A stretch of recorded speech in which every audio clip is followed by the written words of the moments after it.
Otherwise, it's yeah. Let's just sort that one out, and let's sort that down just a tad. I'm hoping.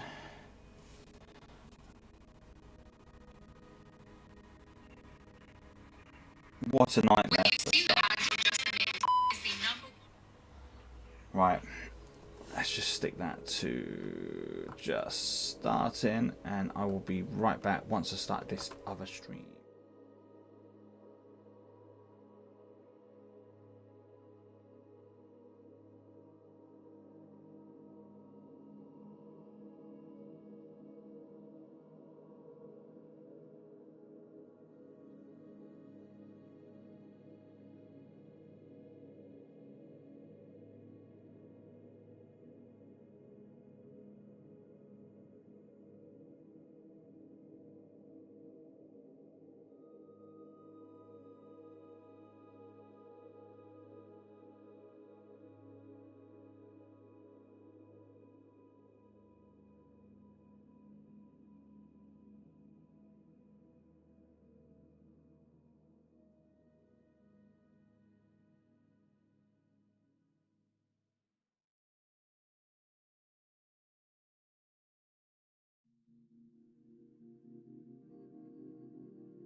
Welcome back, everyone. Thank you very much for bearing with us on that one.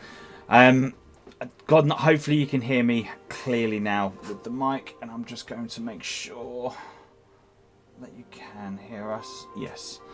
Hopefully. Let me know if there's any issues and you can't hear me, but I've had to go back to old school and use this old, funky old mic that I used to use ages ago.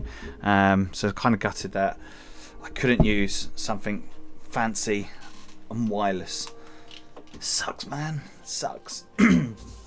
Anyway, so thank you very much to everyone that's joined us.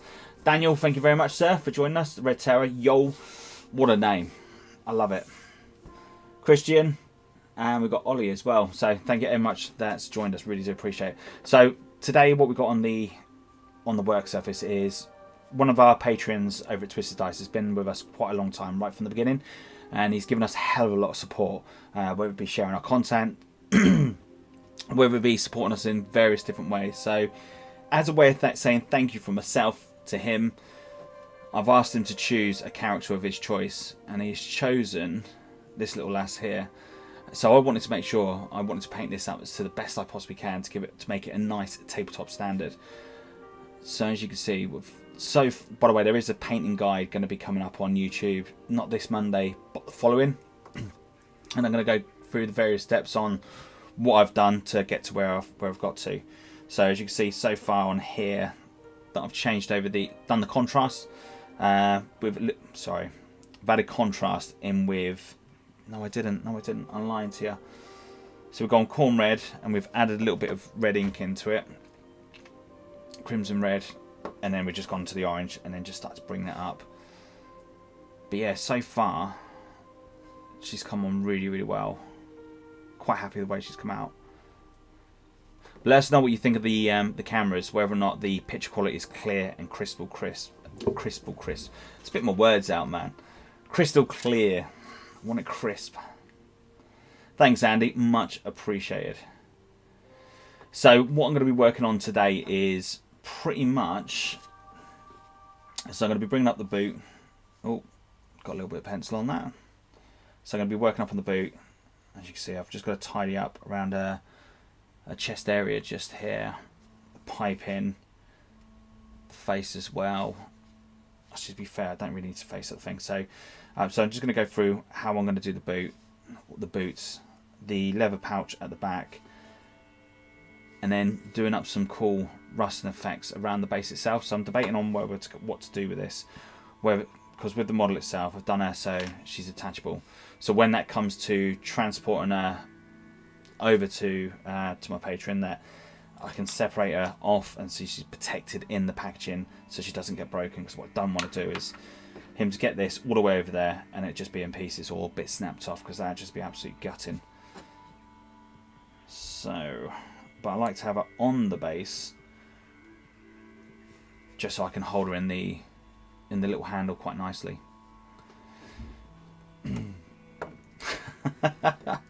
Straight in with the probie, eh, Will? Doing good, Paulie. Doing good, good. So the base itself, it's a Manufactorum GW kit, and then what I've done is I've got some green stuff, and then just made up a green stuff tail around it to look like it's piping, and then just bedded in some sand into the actual plastic base and to the actual piping itself, so it looks like it's in amongst the dirt. So I'm going to be going with the browns into there. Now the piping, I'm debating on what to do with the piping, whether to go in and try to do like the rusting effects. At the moment I've got this whole thing with rust, and I love the fact that I've been going to, in my day job, I've been going to jobs and I've been seeing different elements, factories, I've been seeing containers that have just been left out in the weather and just seeing how the rust affects them. And I've learned quite a lot on how rust looks. And I've been watching various different people do various different rust techniques, and I've looked upon them, and I've looked upon real rust and thinking, yeah, they don't quite tally up. So at some point I want to try go through and really master my rusting techniques. So I've got a painting guide coming out Monday on how I've done these containers. So something to look forward to. That's if you're into rusting. I know it's one of those things that either people like or they don't like. But I've gone with the like newly freshly rust, so I've gone with the lighter oranges. And they just come out really well. But as I say, looking upon over the last couple of weeks, looking upon real rust and seeing how rust reacts on different surfaces and seeing the way the paint chips off and how the metal underneath reacts, it's quite interesting to see where it's all coming from. Okay, so I've got my little man. So the plan was, so in the future what I'm going to have is 3 cameras, drop down so you can see exactly what I've got going on the actual table itself, front camera, and I'm also going to have another camera here which is going to be based down onto my actual wet palette itself, so you can actually see what I'm doing on the wet palette, because I think that's crucial when doing various different things, especially when I start doing the boots. It'd be quite handy to see how I manipulate the paint on the wet palette to how it actually comes out on the actual model itself. So at some point I'm going to try and flick this over so you can have a quick glance on what's going on, so you can see the difference in between them. But any point I'm doing this, got any questions, drop them down in the comments, because that'd be absolutely friggin' awesome. Do you know what? Yeah, rust is not, salt's not a bad one. I know a lot of people, I've seen a couple of effects where people have used hairspray and lumpy bits of salt, and I've never actually done that technique, but I'm actually quite tempted to give that a go, because I like that, because it gives like more of a natural feel to where those chipping bits come from. So as we got in there, will the towel at the moment look, going by what we said earlier on, it looks absolutely friggin' mental. It looks very, very filthy, and I know that's the type of I know that's the type of player that I'd like to be when it comes to tournaments.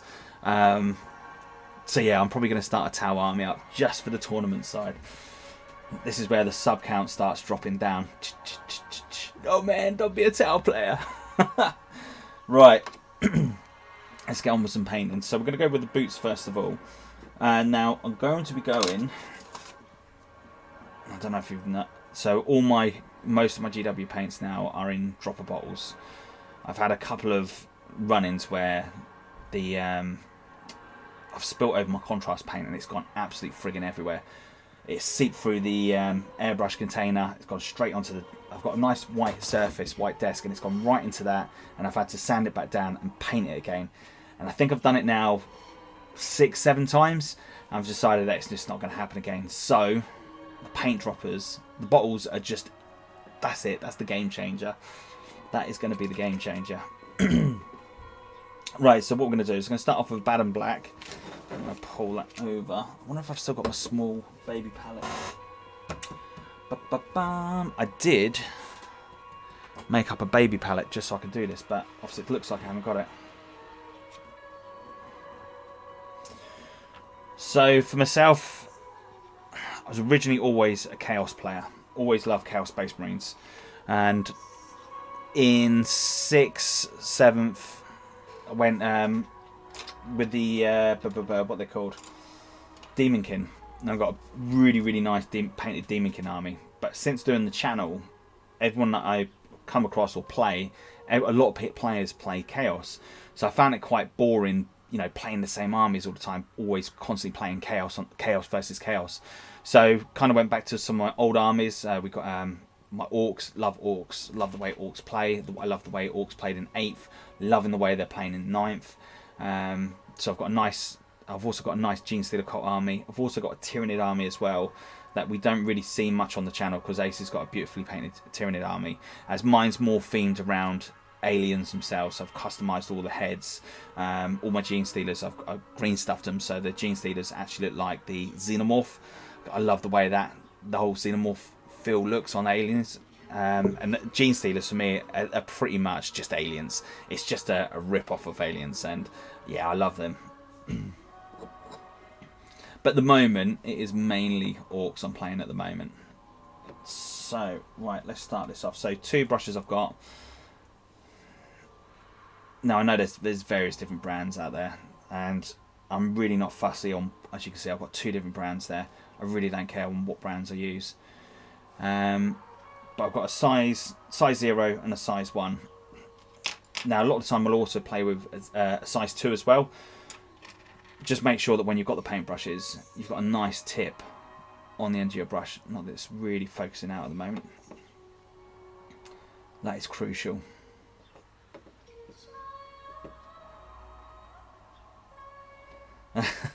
Will, you're talking in caps, man. It's like you're shouting at me. It's like a very aggressive Will there on the other side of the stream. Right, so let's get back into this. So in with the black.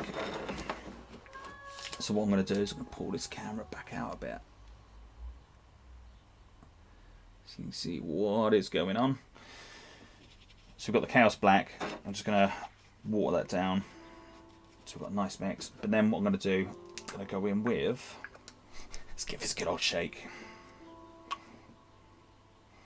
So this is the Fang, and all I'm going to do is just put that next to it.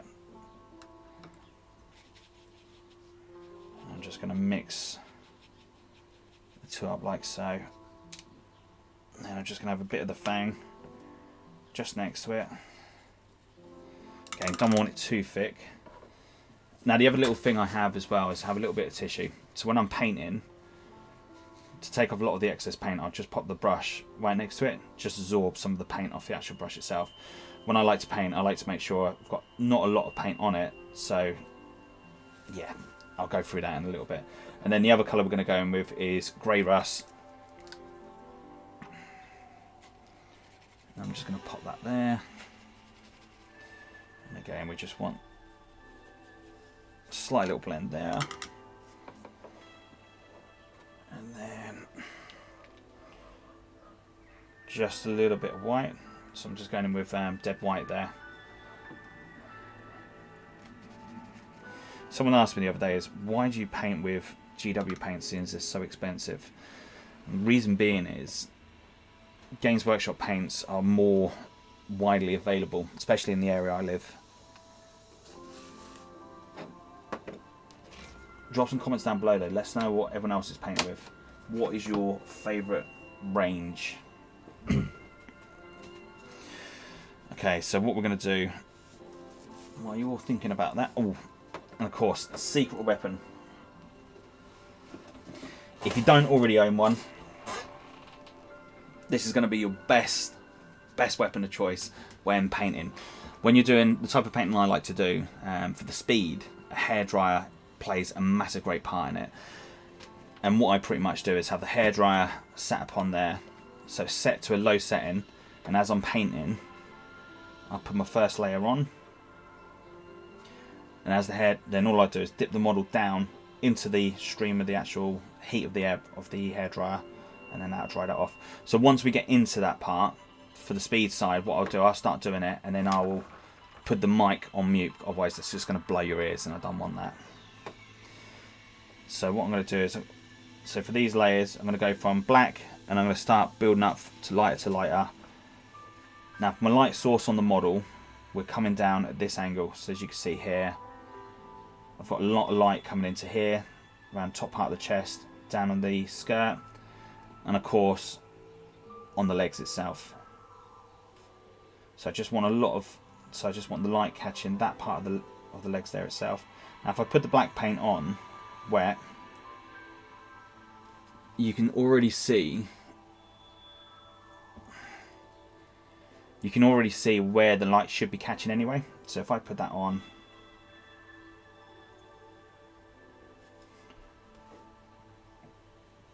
this kind of will give you an indication of roughly where the light needs to be hitting. Of course, depending on where your light source is. So if I pull my light there, I need to catch it just before it starts drying. It gives you a rough idea on where the light needs to go. But I'm going to put a line down the centre of the boot and around there. Right, let's pull that out a little bit just so it can focus a little bit.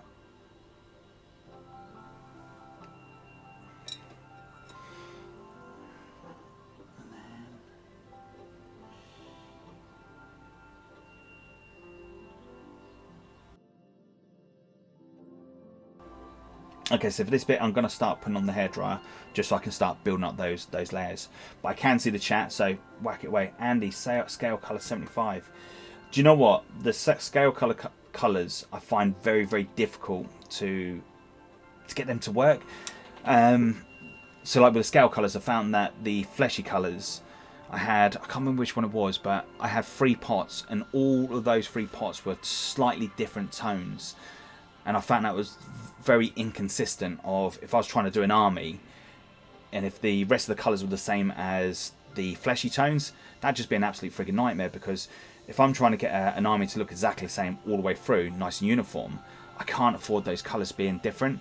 I don't think I have the pots anymore, but directly behind this camera here, I've got a rack straight down, and I think I've got about 2-3 lines of paint where it's all the scale colours. So I've definitely got all the ranges there. What I do love about the scale colours is the ink range they've done on them. They're really, really nice in popping into your main colours to really help them pop your colours on the models. Inks play a massive great part. So for instance, I do like using a lot of these as well. So when I'm airbrushing, I put a drop of this in with one of the colours that I'm using. So not necessarily the red, but I've got various different colours there that I can pop in. And these are really cool. They're really, really cool. Very vibrant. And it just helps your model come to life. And for me, when I'm painting, I like to make sure that my models, really do stand out on the battlefield. And for that to happen, for me, it's a couple of things. One, the colours. Colours are magic. They're golden. 2, battle damage. You can have what I found when going to tournaments and going for the best painted side, I can have a really, really beautiful painted character, but her just down on the roam, she doesn't stand out. Like, if I just done the normal colours, I could do the face really nicely. She isn't going to stand out. But as soon as we start getting the colours popping, stand out a little bit more onto the tabletop, and then like the vehicles. So over the next couple of days, I'm going to start working upon these, and I'm going to be doing obviously these for the Gene Stealer co-op. I'm going to do all the rusting effects, all the chipping effects, and these will help make the model stand out on the battlefield. And I love that. And anything you can add more detail to your game, for me, it really does add that a little bit more to it. So what we got in there? Danny, listen, Danny, I know you've got the hairdryer. Ah, cool. So Lawrence is exactly the same as myself then. So you're Vallejo and a Citadel man herself. depends. Normally you'll find that Citadel is the most expensive range you can get in paint range.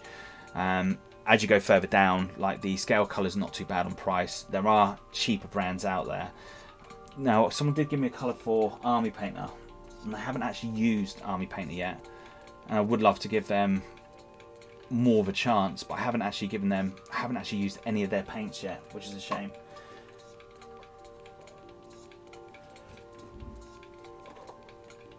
Oh, that's interesting. Right, let's start this.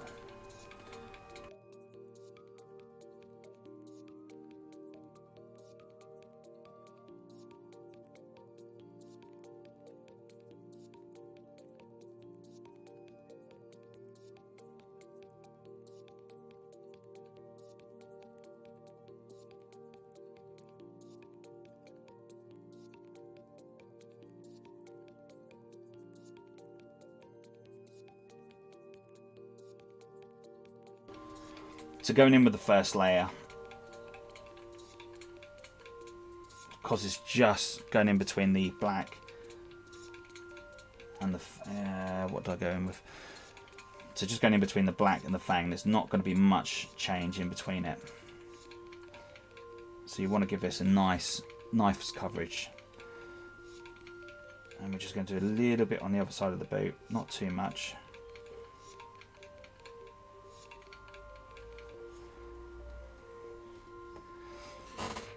I'm just going to add a little bit more of the fang in there now. And I'm not... Of course, this is where the air compressor kicks in. Don't need that, so switch that off. So looking at where the boot is itself, we're not going to go too much up into this section here, because where she'll be standing, the light won't really capture that area there, so it's going to be more down the boot itself and a little bit there.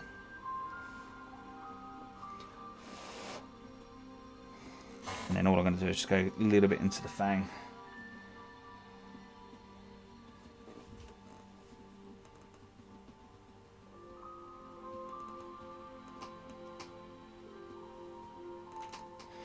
Yeah, I think with black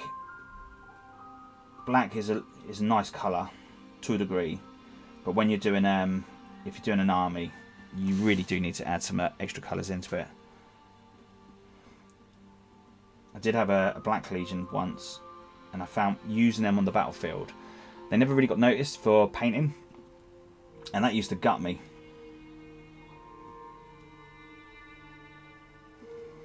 So you can see it's just like a subtle... When doing this, if you make a mistake and you go too much with a highlight, you can always go back in with the earlier colours and just peel them back down.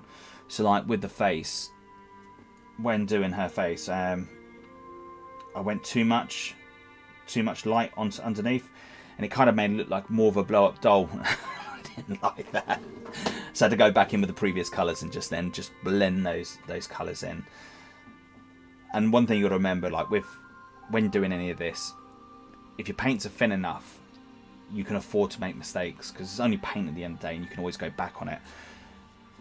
So I'm just going to go a little bit more towards the fang now. I'm going to try not to go as much down. So we'll do a little bit there. A little bit there, because you've got a little bit. God, it actually looks more vibrant on the camera than it actually does. So I'm going to start moving over to rust grey now. So 50-50 into the rust grey and into the fang. So I'm not going to go as high up. And we're just going to go down.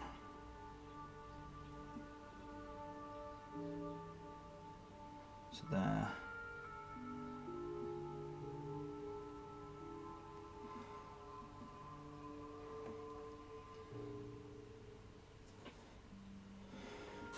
So moving straight into the rust now. And then what we're going to do, again, not going to go as high up. I'm going to pull it a little bit further down. Andy, your arm is coming on quite nicely, my friend. By the way, anyone that's in this chat at the moment, if you have any artwork that you're doing at the moment and you want to share it with us, come over to the Twisted Dice Facebook group. Come share whatever you're working upon, because seriously, I really do love it when seeing other people's work. It does give me a little bit of inspiration. Hopefully we'll get Andy to post up his models on there as well, because he's got a really good, awesome painted army. Thanks, Mark, for liking. Much appreciated, sir. So as you can see there, I'm just taking off a lot of the excess paint, so we're not loading up the brush too much, and that gives us a little bit of control. So I'm going to pull up a little bit more, and I just want a little bit down to there, and then it's just going to start going into the white now, and I'm going to mix that in with rust grey, and we're going to try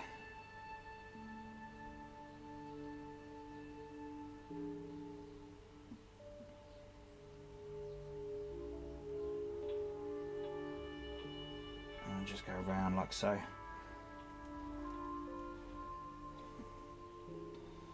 Gonna have to dumb that down just a little bit. Just want a little bit there.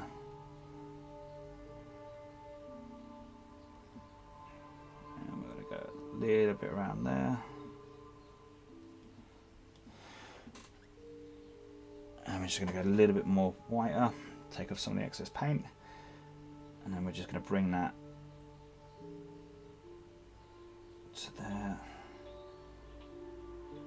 A little bit mid boot. A little bit more.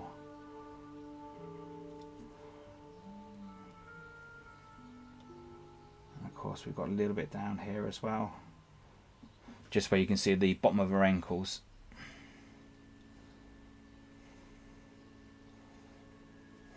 Now I'm going to pull up some colour just up into that section there, but what we're going to do is going to go back into the black stroke the fang.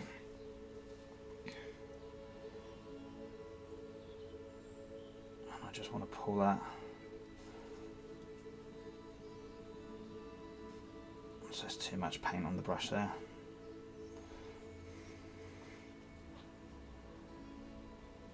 You back in the UK now, Andy? Smart. That's still one on top of my games. Not much painting done.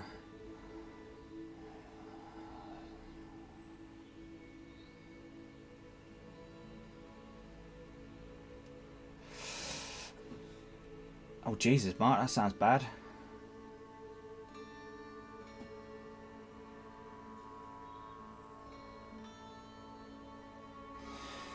Nice one.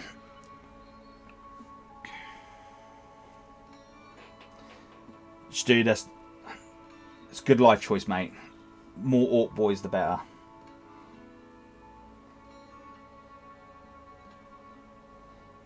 How are you finding Orc boys in 9th so far?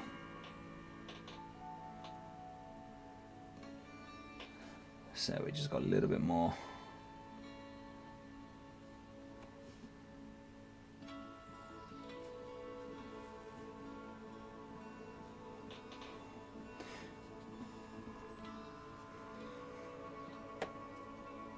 See, I like Grey Knights in 9th. I actually liked them in 8th as well, even when they were not as good. Just find them quite a nice, easy army.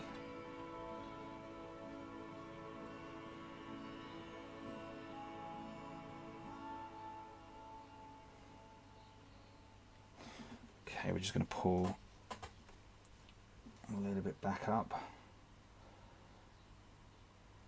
So this is quite handy. If you have the black a little bit glossy, you can kind of pull that back in and just help that blend out. I think I might have killed it a little bit too much there.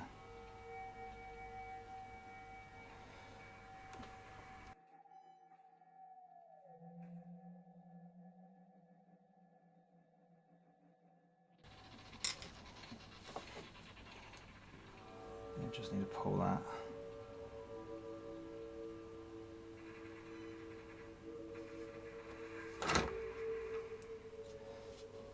Yeah, I think I just pretty much just killed what I've just done there.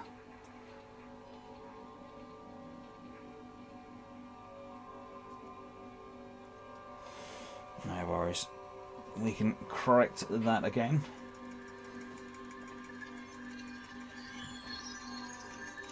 Ninth has definitely given him a hell of a lot more play.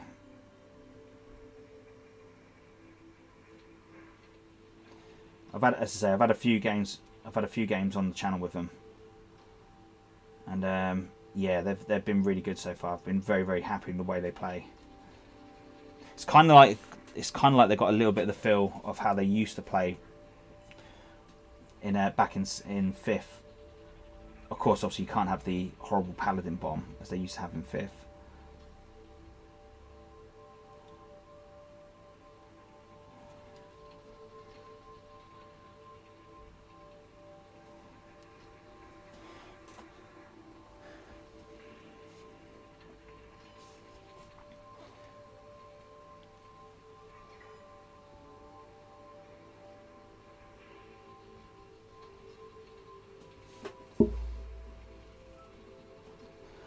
Orcs is, yeah, Orcs is a really good. Oh, that's not good. I think Dawn of War got a lot of people into the hobby itself, didn't it?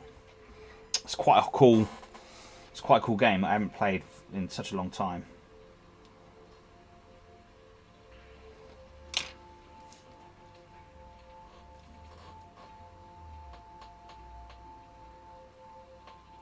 To pull that back just a tad.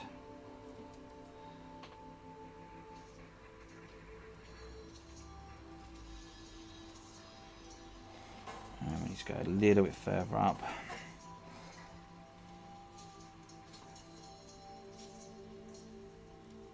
This is just trying to get that. All I'm doing, just with a damp brush, just tidying up that line.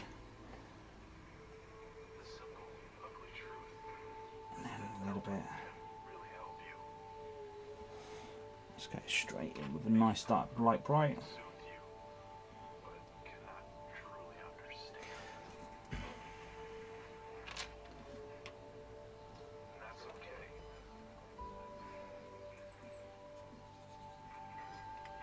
Kit bashing orcs is awesome. Do you know what? I haven't actually done, saying that, I haven't actually done much kit bashing of orcs of yet.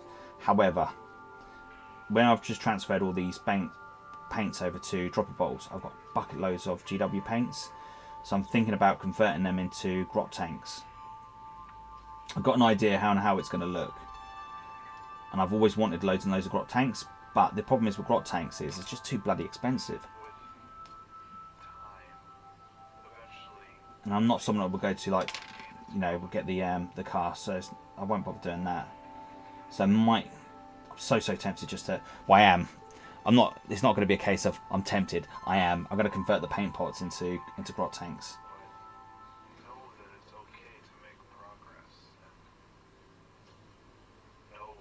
And I did see a little video the other day of someone else on YouTube where they've basically put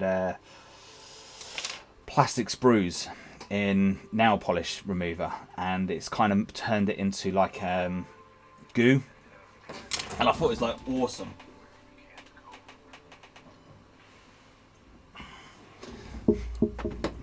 So I thought, do you know, like when you see stuff on the internet and you see stuff on like TikTok or Facebook and you think, actually, do you know what? Is that actually true? Does it actually work? So I thought I'd give it a little try myself. Now he seemed to think you put it in there for about 14 hours. And this has been in there for, to be fair, it does stink, but to be fair, it is actually going. It is going soft. There's mush in there. That is really going for it. Ooh. Better take that off the paintbrush before it melts it. So it's working. I think that's going to be so bloody cool. So the idea upon this was we've got some, hopefully the tournament scene for us is going to be coming back quite soon. So what I want to try and do is get some, I want to get a lot more of the terrain done, set for the, with our tournaments, the bottom side of the room is more for, I always find tournaments, you've got three type of people. You've got the ones at the bottom that are just there, just have fun. They don't care what they bring, how they play, they just want to interact with other people, have fun. So for them, on the bottom side of the table, I want to make sure that the train is very cinematic, a nice feel to it. So I want to make sure that those bottom boards look absolutely friggin' stunning. Hence why I'm doing like containers, making them up look realistic as I possibly can. And then obviously the top end of the room, you've got the people that have come specifically to win. So they want things to be more uniform. They want things to be more set to how a tournament should be set. So you'll find our top 5 tables will be set purely as if you was going to an ICT tournament where everything's all set out to exactly to meet those criteria. And then you've got the guys in the middle that want to try to win, can't win, but again, they just want to have some fun. So the middle tables, again, trying to make it as practical as possible, but just bearing in mind towards the bottom end of the room, I want to make those tables look absolutely friggin' stunning. So I've got loads and loads of plastic card. I've got loads of, I've been saving up tins, Coke cans, straws, plastic straws. I've got so many cool stuff. Like over Christmas, I've been looking at, you know, when my little girl's been getting her Christmas presents, I've been seeing all these bits left over, and I'm thinking, I got an idea for that. And yeah, so pretty much what I'm going to be doing next week or the week after, depending on how this other army does, I'm going to start making up the train ready for the tournaments. What I'm going to do is I'm going to take a gaming mat itself, and then I'm going to start customizing my train to fit specifically for that table.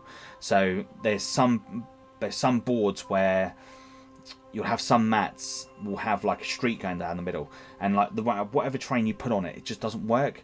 So I want to make it so that train specifically fits for that board, and it fits the way the map has been laid out. So if there's a big street going down that way and around that way, I want it so the train fits that perfectly, but being practical as well, so it actually still offers the same like of cover, etc., as the rest of the other mats. So yeah, I've got my work cut out for me on that, but I think it will look absolutely friggin' awesome if I can get it to go. Is that some sort of machine that makes this sprues into mush with plastic glue? So yeah, so with I did see something else. See on Facebook, I follow loads of random groups, groups that are not specifically around 40k or around the general hobby side. There's one group I've joined where the guy's pretty much taken loads of bottle caps, and he's got the what's it called, the sandwich maker, and he's pretty much just put some bacon tray paper. No, it's not that. Stick proof paper. I can't think what it's called. Pretty much parchment paper. Put it down on the bottom. Put the milk bottle tops on top of there. Put another sheet of that on top of it. Close the lid down and let the stuff melt together. And when it comes out, he's just got sensors, heat gloves, and he's just mixed it all together, and he's just put it back in and then melted it down. But what he does, he's making things like chopping boards and other various bits. So I kind of got the thinking of that if I was to put this on this desk, done that, and then used the parchment paper over the top of it, I could probably then roll something cool out. Or Green Stuff World do some awesome rollers. So for the train, so like markings into the dirt or brickwork and stuff like that. Baking paper, thank you. So what I'm thinking about doing is doing that, getting a load of maybe some Vaseline over the rollers themselves, just so nothing sticks onto it, and then just rolling out. So I've then got some pre-made brickwork, and if I can roll it out nice and thin, of course this all depends on how well the sprues react into that heat. If it goes to a point where I can't work with it, then it's worth a shot. That's all I can say. If I can get it to work, great. If it does, it does. If it don't, it don't. It'd just be one of those things, I suppose.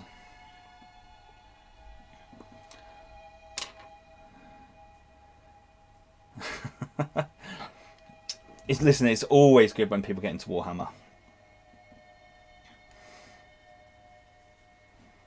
Slowly trying to get my local area into the hobby. I just can't wait for the lockdown to be finished so we can just get back into it. Now I don't know where everyone's watching it, tuning in from today.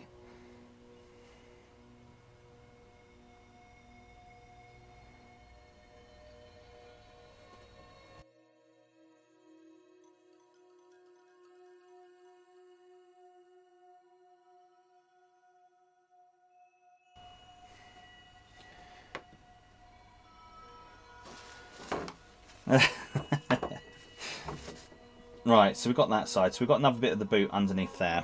So with that, you're not really going to see... I need to blend that in just a tad. Just around there. But I don't want to lose the detail.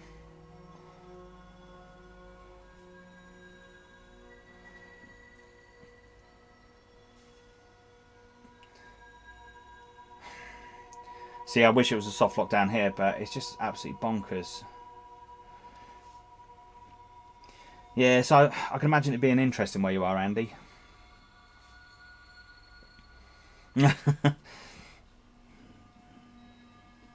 So what's the crack up in Liverpool? Are you in tier 4?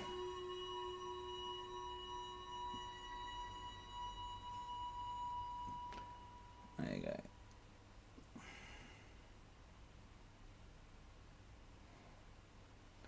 Now, once I put a matte varnish over that, that will help. Matte varnish is a friggin' awesome tool that people don't tend to use much. As soon as you put a matte varnish over it, it really does help pull those colours in, and it pulls those blends in. So that looks a little bit harsh there at the moment, but as soon as I put that matte varnish on, that's going to really pull that in, suck that, you know, pull those colours in, which would be awesome. Veneers, depth guard bases formed up. Yeah, that's not a bad idea. Yeah, see, bubbles. There are different ideas on, like, I've seen different things where people have put like small ball bearings into the actual base itself, and then just put some green stuff over the top of it, and as it's just seeped down, it just looks like it's like a bubble pursing up, which actually looks awesome.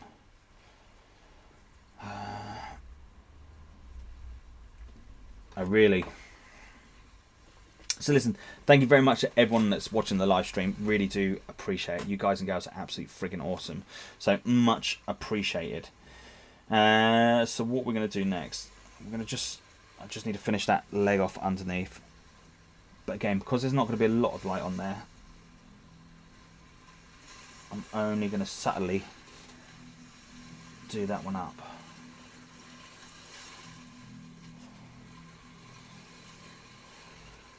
And to be fair, what I am actually going to do, I'm actually going to weather that. So towards the bottom there, I'm not going to worry about that too much. So I'm actually going to put some weathering powder on that, so it looks like it's a bit of the dust coming up. And again, that'll give it a little bit more character to the actual model itself. Because she ain't going to be walking through no manufactorum like clean and tidy. That's just not going to happen. So let's work upon the backpack. So we've got the gun. So actually we've got the gun holder just there. So I just want to black that out.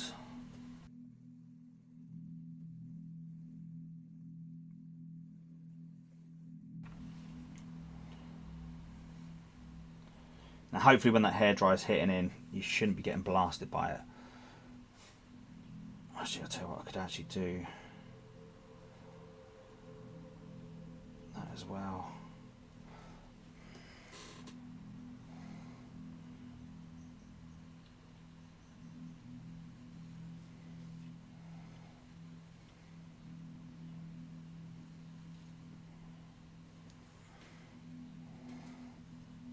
So I'm going to use this while it's still wet.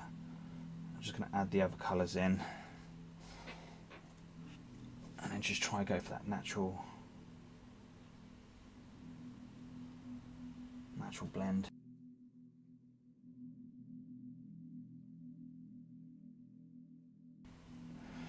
Just go a little bit lighter. I kind of want to capture just there and then down.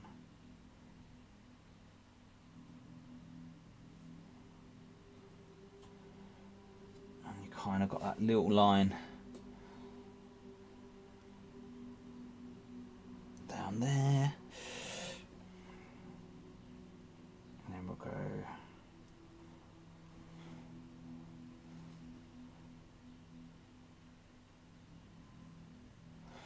I'm hoping now with the new FAQ, with the points change, that the Gene Stealer Colt is going to be a little bit more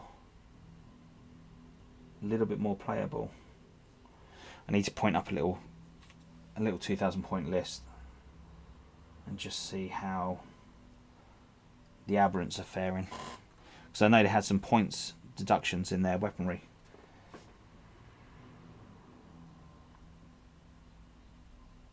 Let's pull that down. So I'm not going to go too mad with the brightness on this bit here.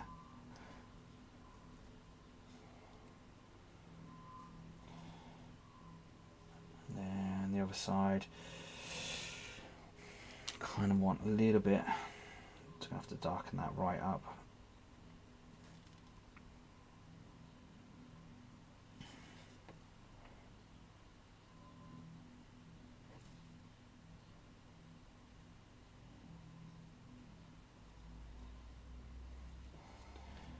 Yeah, it's coming on quite nicely, I think.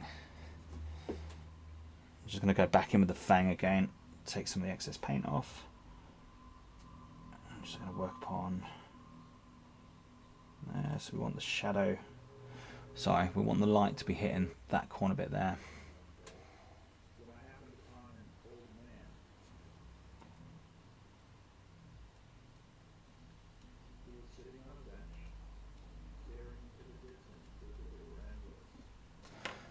I don't know what's going on with the music.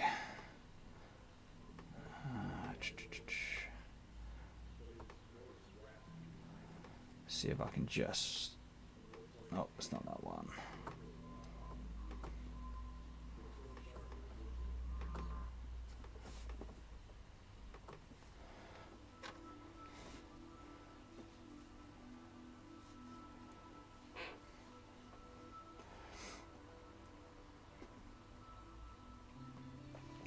Necrons are so much easier to paint. However, you saying that, I've still got the Silent King here to paint up, and this one is absolutely friggin' drove me potty.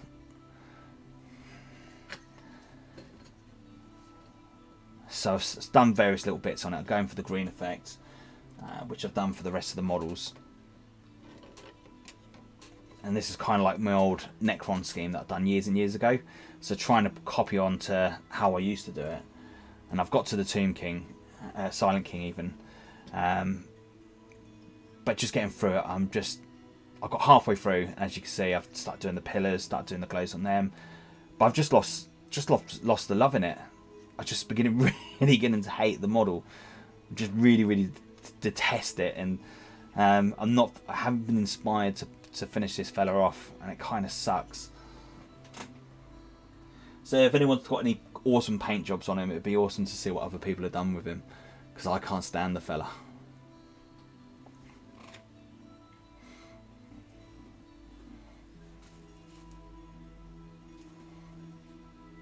Nah, most of the Necron stuff is just so easy to build and paint, especially with the way they've done them now. They're really easy to do.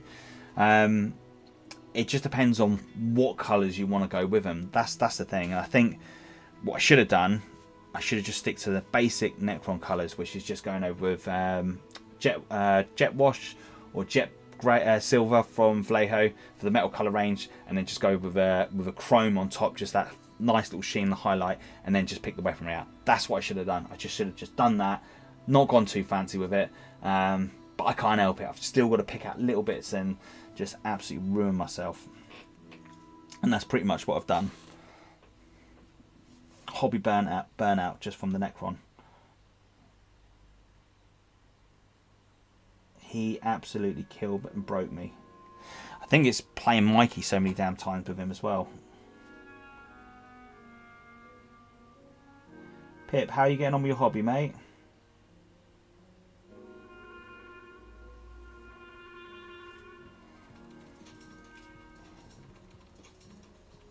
Let's get another little bit in there.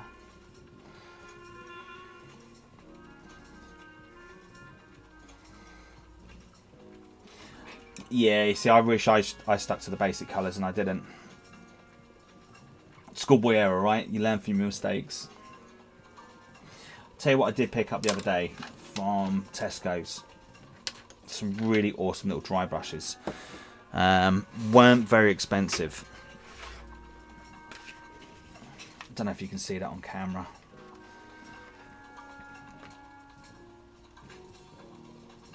Let's see if I can.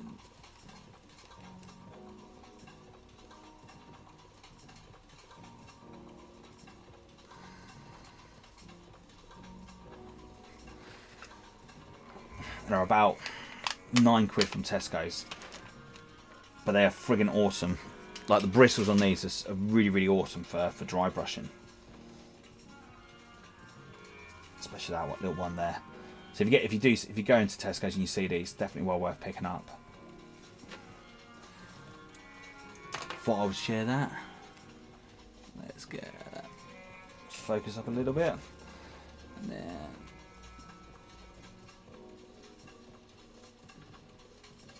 Let's get that back to where it should be. Right.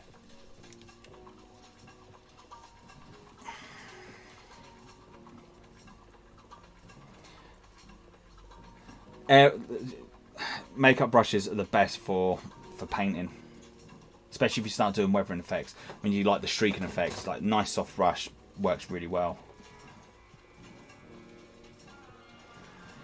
Do you know what? We have actually got a pound shop around us, but I've never really looked to see what they've got in there. I might pop in there now you said that and just see what they've got.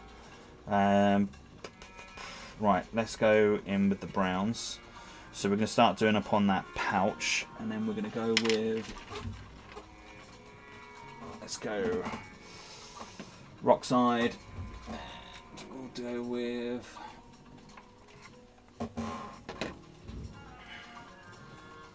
and then we're also going to go, so these are going to be our colours we're going to go with. Rockside, Steel Drab, and then some Bone Ivory from Vallejo. This stuff is magic.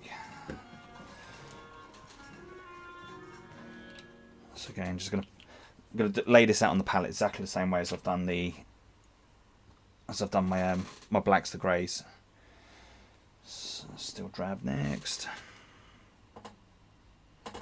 Oh.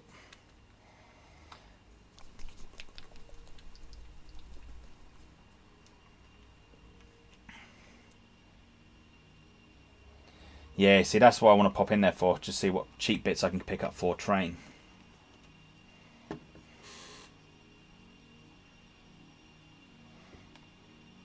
Remember years ago getting some, it was like a brush, and it had like loads and loads of fine hair on it, and I cut it up for static grass and like big lumps of, I don't know if I still got the line around.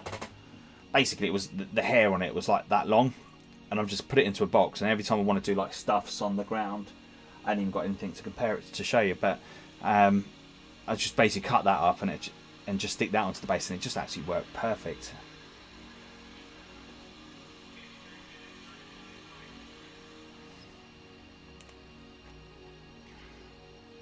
Let's put the bone on the next. So the bone's quite a vibrant, not quite white, and it's not quite bone.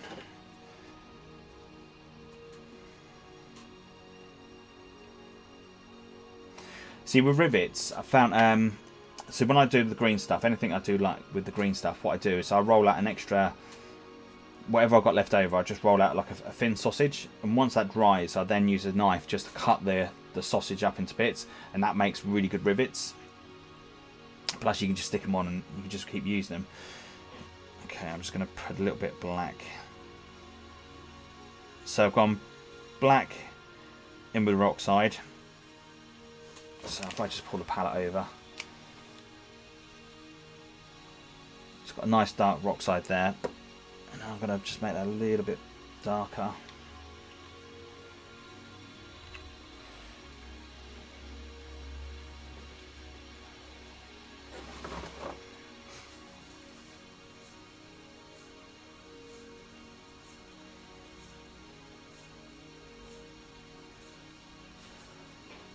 This is a tricky bit to get right in there.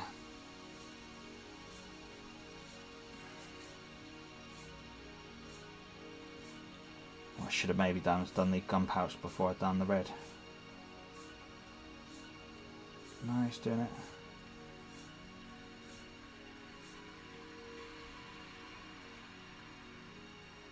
Just going to need a couple of coats.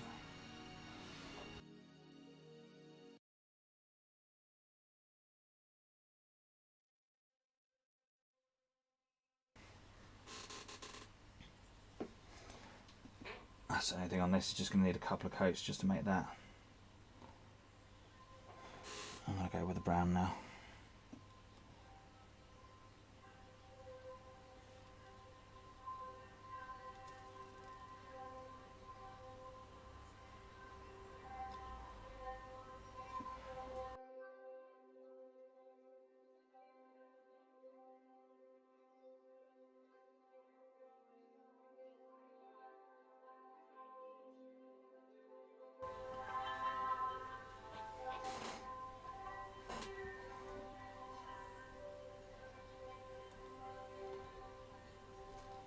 So I'm going to buy another one of these models and have this for my army. So this one's still going to be going to one of our Patreons as a little thank you. But I'm going to buy another one because that character reminds me of that lass of Walking Dead. That's in the what's her name? Can't remember what her bloody name is. Mine has just gone like mush. What is her name? It's going to drive me party.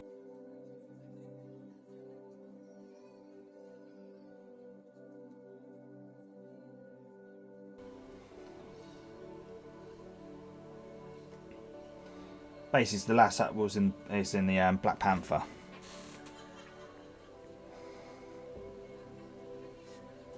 So I'm going to do with a nice dark skin. I think that'll absolutely look awesome.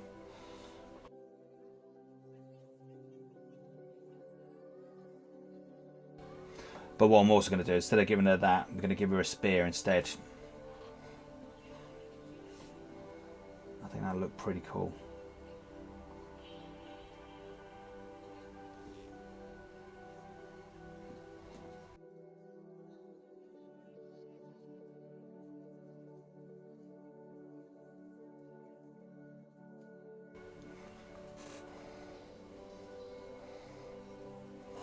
Plus, I'm a big Walking Dead nerd anyway.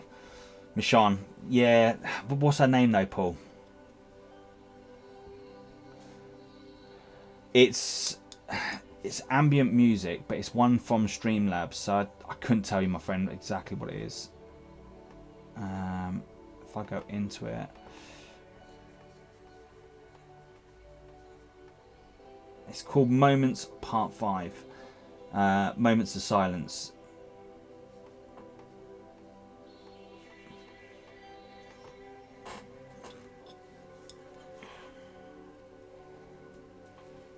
I think she's an awesome character.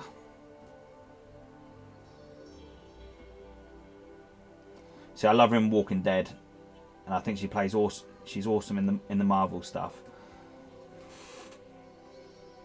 So I think it'd be fitting to have her in my Genestealer Occult army.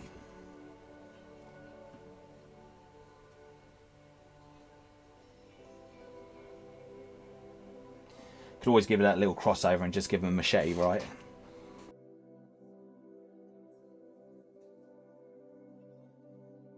Or better still, have her on a base so she's got the machete up like that, and then you've got the I don't know how I'm gonna do this, by the way. Plenty of green stuff, but just have her decapitating some poxwalkers.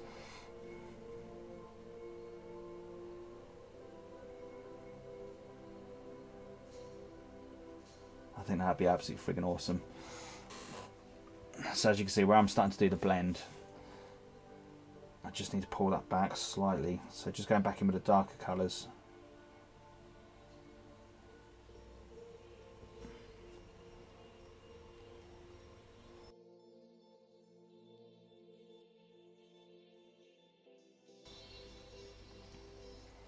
As you can see, the hairdryer is massive. Hairdryer really does help speed this whole process up.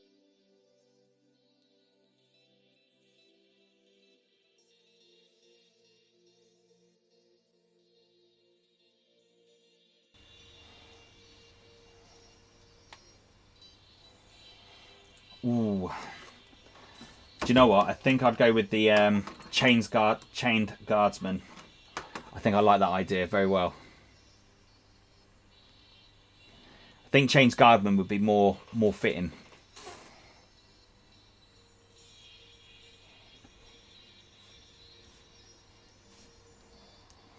Event.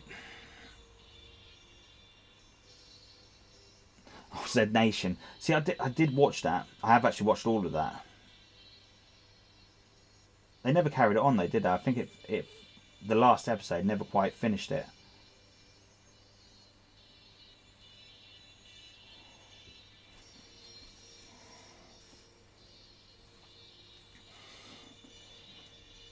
Dominique, welcome to the stream, my friend. Much appreciated.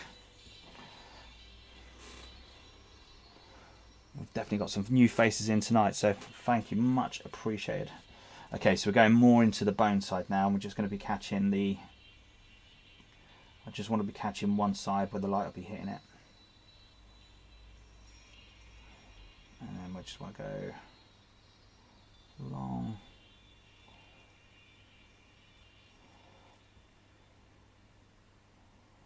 on there. That's it. We're going to go a little bit more into the bone. I'm going to be brave.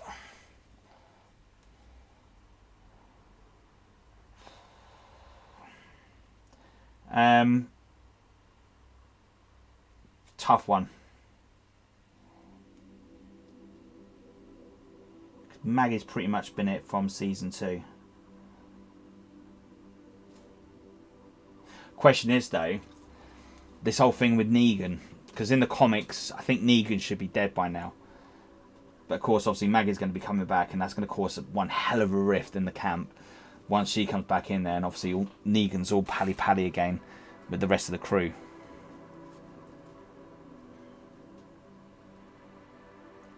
So it'll be interesting to see how that all goes. Right, I'm just going to put a little scratch into the lever. I just want to put that to the top.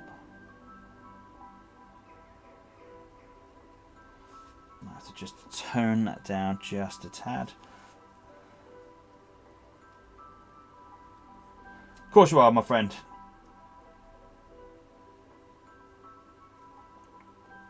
This conversation is open to anyone, so if you've got something to ask, you go for it, my friend.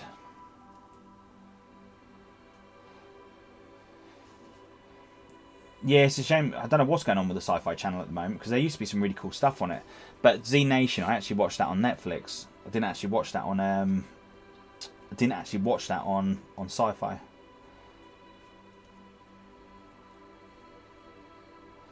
Hawaii, awesome. Dude, you have to share. But by the way, anyone that's in the chat that's just joined in, if you haven't already, come find us over on the Twisted Dice Facebook group. If you're working on anything at the moment, you're happy to share on what you're working on. It'd be friggin' awesome to see what everyone else is working on. So please come along, add yourself into the group, and share away.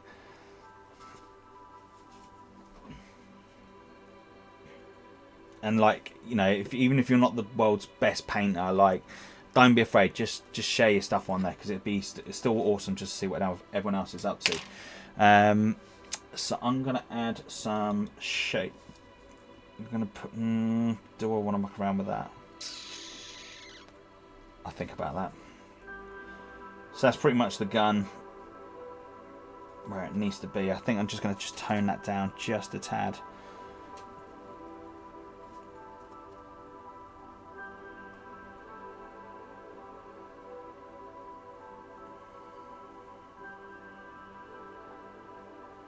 So you want that. I only really want it to be a subtle highlight. Of course, we've got the blade as well. We've got the staff on the here to work upon. So going back to my earlier mix, so I'm just going to pour the black up like so.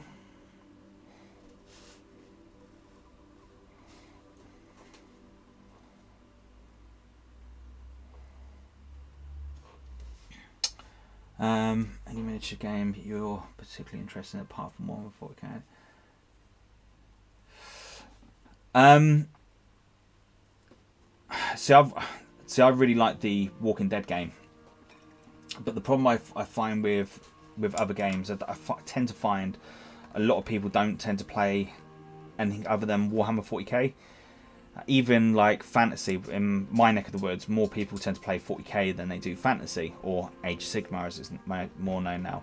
But the gaming club that run down in Leighton Buzzard is more 40k based. I did try to get people into the 30k onto the 30k side. Got a few 30k players, and I did try getting people into the Walking Dead side, but not a lot of people are interested in it, which is kind of like a bit of a shame, really. Because I've got all the Walking Dead stuff all painted up, so no one needs to buy anything. It's just there, ready to play, which is cool.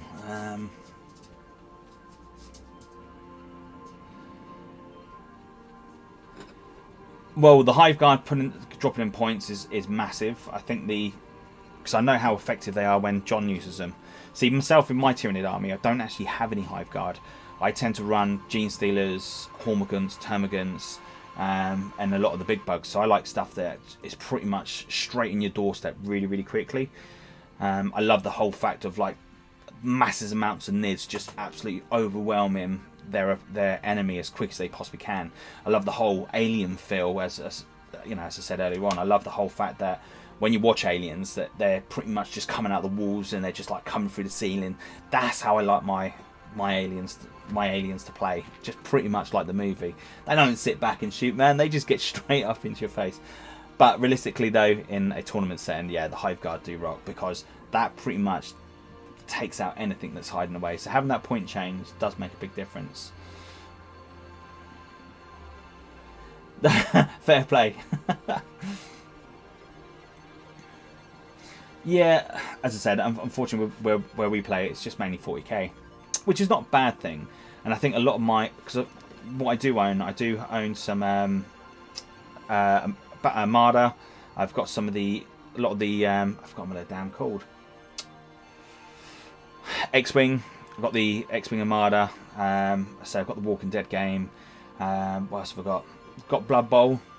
I haven't painted my Blood Bowl, but once we come out of this lockdown, another reason why I've upgraded all the cameras, where as soon as we start getting into the Blood Bowl side, I want to do some live streaming on the Blood Bowl, but I want to get a stadium built up so it looks really cinematic, and I want to try and make it look really cool on the game. But I want one camera so it's facing onto the players, and I want another one dropping down on top of the actual game itself, and then I want two cameras into the side so we can see different sides of the pitch. Don't know how it's going to work yet, but we'll find out.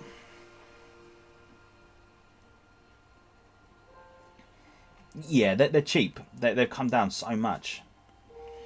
I know when Ace said about it, he was just like well excited on the whole fact.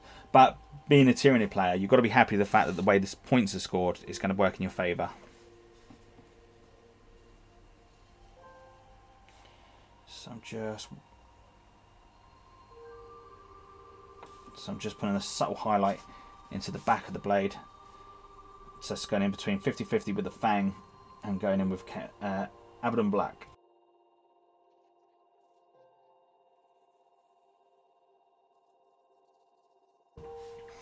So I'm just going to start adding more of the Fang into it and taking off some of the excess paint.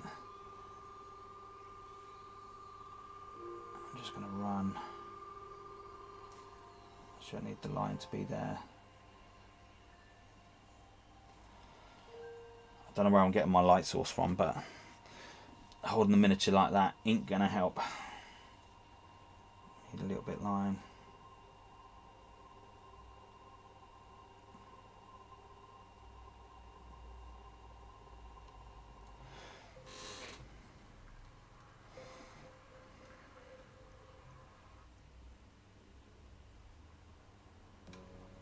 Anyone here play Pokemon?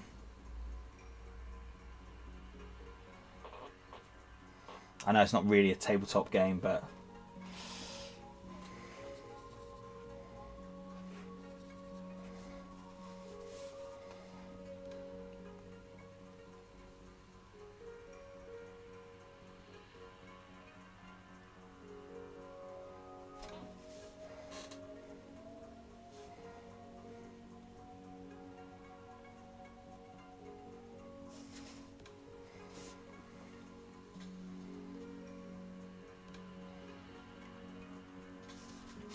Yeah, so with the Gene Silicol, I used to run the Swarm. No, what is it called? The Shadow Sword, which was really, really cool. But then what did they do? They've done something where it nerfed it down a little bit.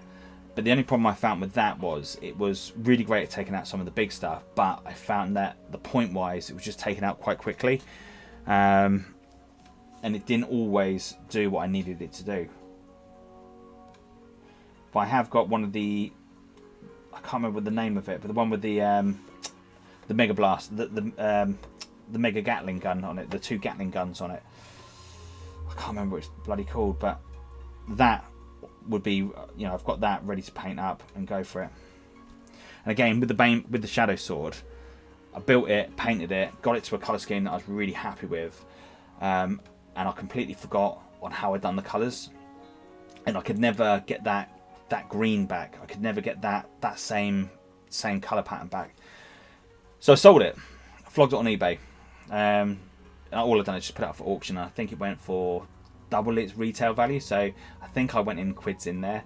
Probably didn't get the money it's worth, as in like the time and effort was put into it, but I definitely got the value of the actual model back, so I was quite happy on that. Anyway, so I've done my vultures. I got some vultures about a couple of months later after selling it, and I managed to suss out the colour scheme again, and I kind of kick myself because I would have never sold it if otherwise. This is another reason why I'm doing more painting videos now as well for Twisted Dice. It's, you know, as well, it'd be great if, you know, people could watch them and hopefully learn something from them, but it's also more for myself, that because I've got a really terrible memory and I'm terrible for writing things down, that if I need to go back and redo something, I can watch back my own painting video and go, oh yeah, okay, I remember how I done X, Y and Z, or I remember how I done a certain pattern scheme. And again, it's there if anyone wants to take advantage of them, go for it.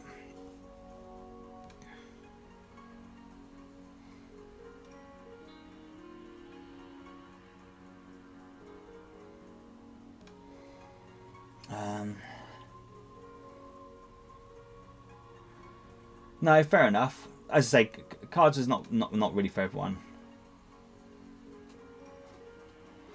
Yeah, for me, there's a lot of regrets that I've done, and selling some of my artwork is kind of sucks. And that's one thing I don't do a lot of. I never. So like this, obviously this is painting up for one of our patrons, but it's something I don't really do. I don't really do commission work. I don't paint stuff up to sell. Once I paint it, I want to keep it because it's really handy to do battle reports. And once I've done it, once I've sold that model, I know that I'm going to be absolutely gutted because I want to go back to it and need it. And it's kind of like, oh, yeah, that kind of sucks.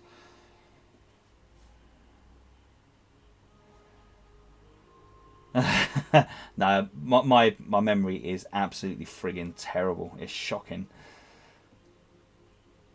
But I think that's more, the older I'm getting, the worse my memory's getting, and it kind of sucks. Hey, life, right? Okay, we're going to start working upon the gems next. So I'm going to go with, what do they use for her gems? So the blade is kind of that. Yeah, okay, that's cool. And they've got a shadow on both sides of that.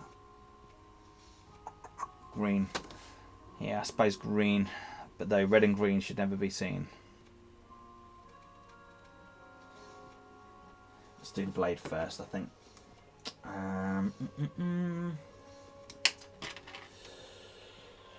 The question is, did I pull down? Yes, I did. This is a colour I love doing for the Necrons. Jet Exhaust. Such an awesome dark silver.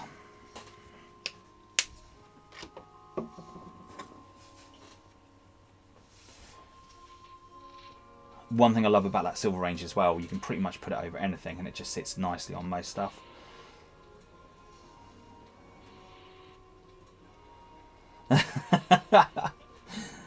Yeah, I think beer is my downfall as well, my friend.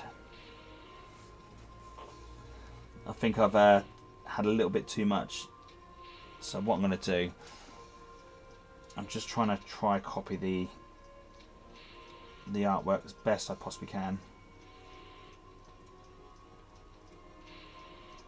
So I'm just going to darken up.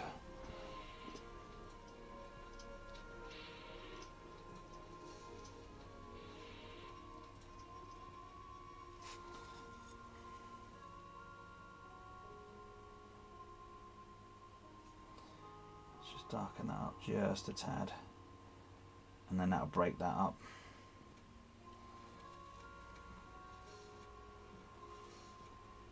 Into there, like so. Shit. Pardon my language. This is why we don't want to be getting silver into bits that we don't want.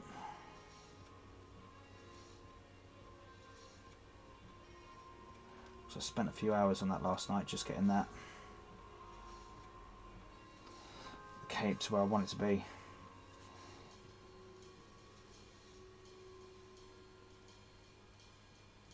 That's probably going to need a couple of coats on that, but once that's done, that'll look cool. Right.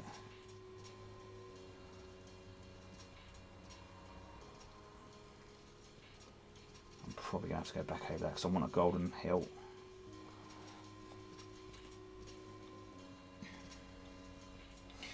So what we've got going in chat.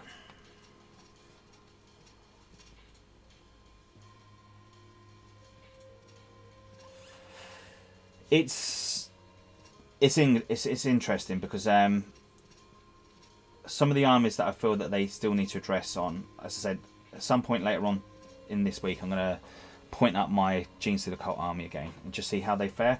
Because with the Genestealer Cult at the moment, there's only one way of really playing the Genestealer Cult if you're going to play it competitively, and that's running lots and lots of Ridge Runners. As you can see, I've got loads on the shelf ready to paint up. But I've never really played it that way. I really like the whole idea of the sneakiness. I really love the idea of, the cult surprising it, ambushing their foes. So I loved playing it more down towards the narrative side. Tournament wise, at the beginning, in 8th, I managed to play it quite nicely towards the narrative side. So I run the Genestealers. I run the Abrams, I run lots of Acolyte hybrids, and that was absolutely awesome. I loved the way that worked. But then coming into 9th, and with the points change on the Abrams, it kind of made the Abrams really unplayable.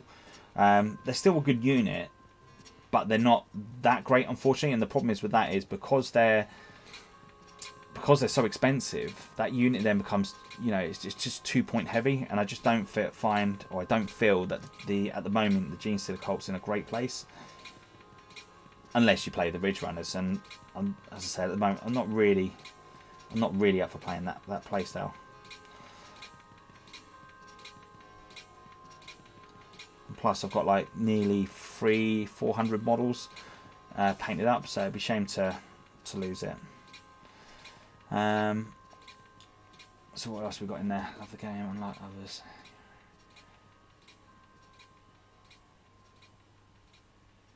CQ Gaming, good lads. Yeah, fair one. Oh, well.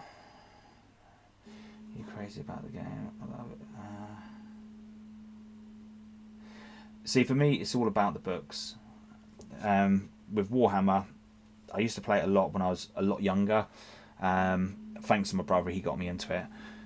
He got a box of Marines for Christmas, and if I remember rightly, his stepbrother had painted them up for him, and they just done a shocking job.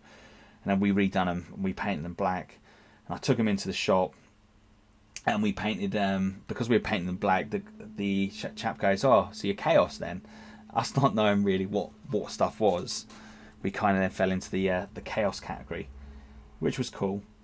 And then it kind of went from there. But then for a long period stopped and just like done normal things like go out drinking, meeting girls and stuff like that. And it's only when I moved to Leighton Buzzard that I pretty much had no one, didn't really have any friends over here. And going into the local, we went into the local shop up in Milton Keynes, and it's just by out of pure fluke.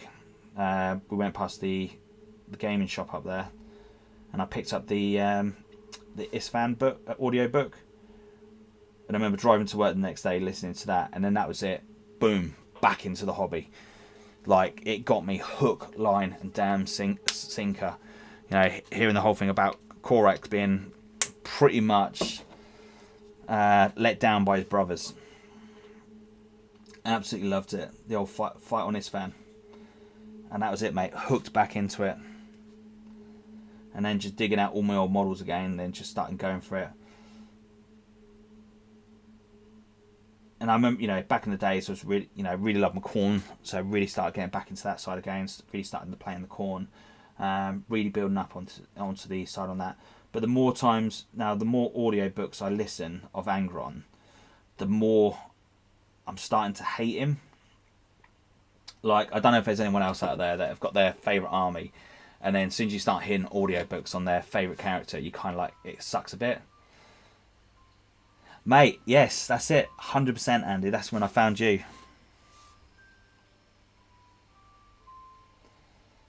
The birth of 40k in Leighton Buzzard, eh, mate? Because unfortunately, not many people in my neck of the woods played it, or there wasn't a rule gaming scene for it. But then, yeah, as Andy said, me, Andy, and Dave got the gaming club set up in our local British Legion. And that's it. The rest is history.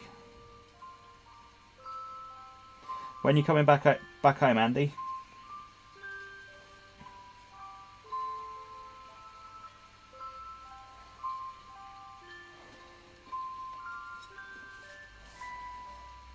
Just wanted to use up that silver just when I got it. So just around the base. I know it looks a bit untidy at the moment. And I always find that when painting models, so like for instance, I primed the model grey, then I've done a white highlight or Zenith highlighting over the model itself, and that wasn't more to take advantage of the Zenith highlighting. It was more so I could see where the shadowing was going to be and where the highlights were going to be. But also, the white helps pop all the other colours. So if you paint straight onto black, the colours will react differently to if you was going to paint onto like a lighter colour. So having that Zenith highlighting in there, one, helped for me visually, but two, it just helped pull the other colours out, make them pop. So yeah, so there at the moment, as I say, it's not visually pleasing and it looks absolutely dog. But you moving back to Leighton Buzzard, or you sticking up to where your missus is at the moment? Welcome, Dan. See, YouTube is where you need to be.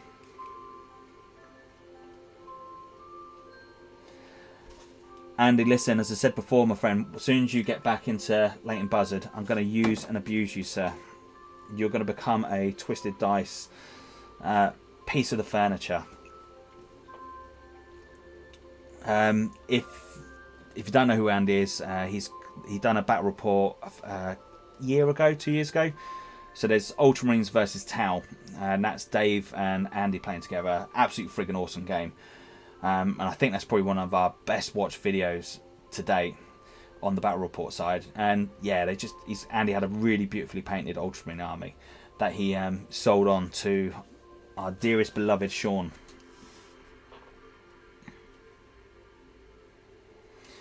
You guys.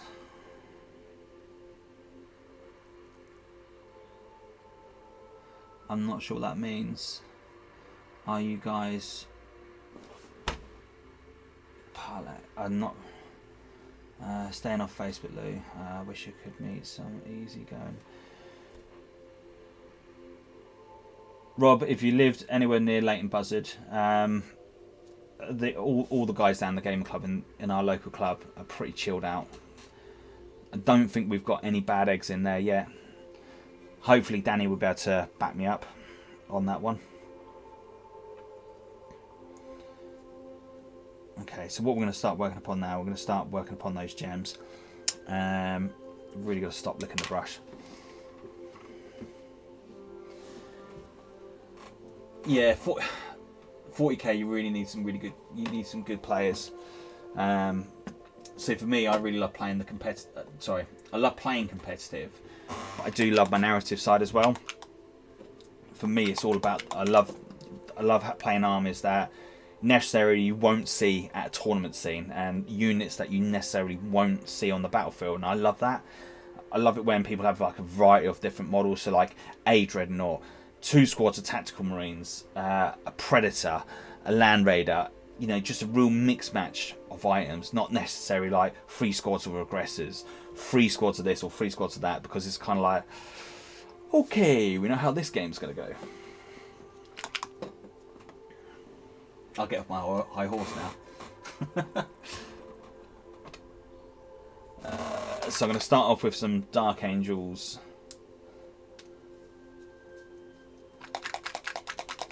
Andy, you're not bad at 40k, mate.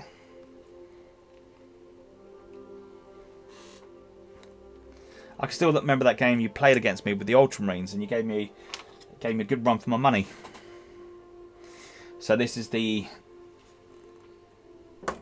contrast Dark Angels, and I'm just going to start putting that onto the gems.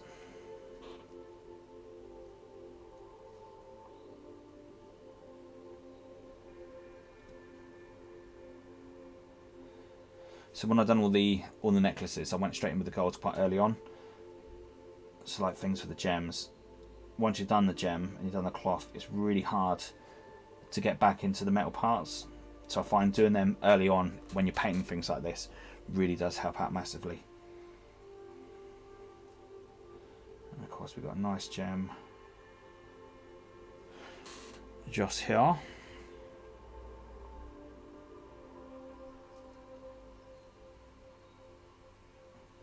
It's going to be a fun one to paint. So let's get that around. And of course we've got gem.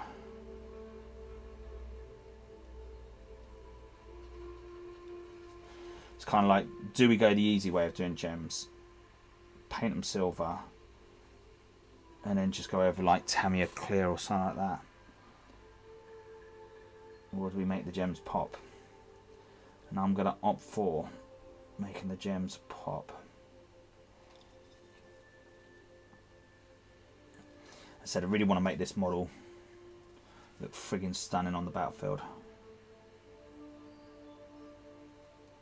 So when our fella puts her onto the battlefield, she's going to lead his force into some awesome battles.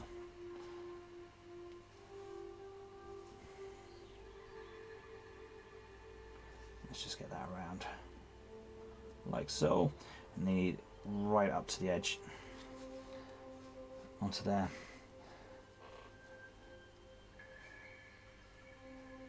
That's what we got. Wow, quite a while ago then, my friend. A lot's changed since back then.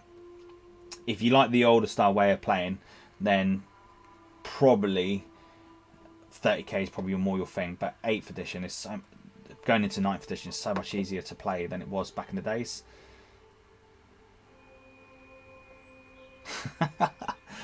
Go on, Andy. Where do we want to go next? So I'm going to keep this nice and simple. I've got some moot green, and what I'm going to do is I'm going to start adding that in. So that's my contrast. I'm going to pop that just there. So I'm going to add some water into the contrast. And then I'm going to add some water into my moot green, and I'm going to try and pull those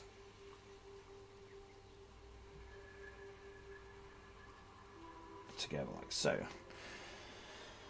And this works so well, just pretty much just killed the previous contrast. There you go. Let's have a little bit more.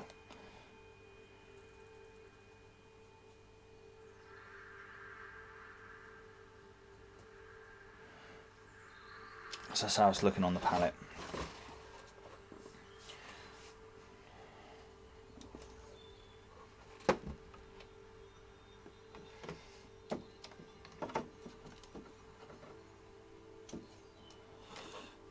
I'm sorry to hear that, my friend.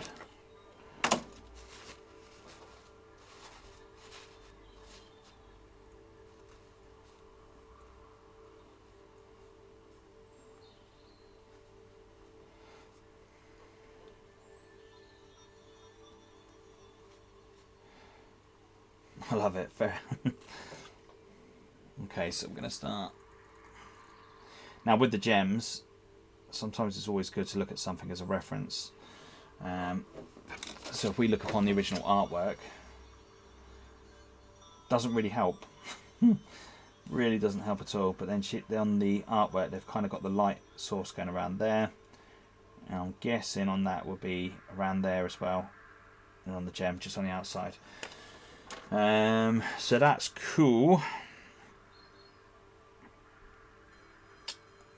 I've got my own references. Where are you? Every now and then you'll see something pop up on Facebook, and someone will give you like some really good tips. So when I see stuff like that, for instance, I would take a screenshot and then keep him. Can't remember who done this fella, but I really loved how they'd done the whites on him, and I thought that was absolutely friggin' awesome. And of course you got my Gaz.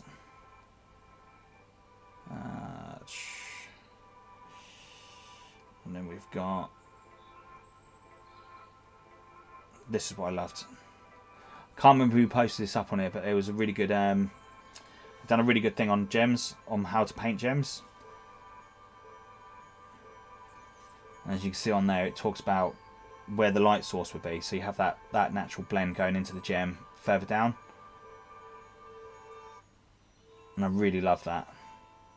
They've done a really good example on how the light source would be into the actual gem itself. And again, another example. Now I can't take any credit of this at all, but I thought it was cool. And I thought it was cool enough to share. I thought I brought some water in, but maybe not. Fair one.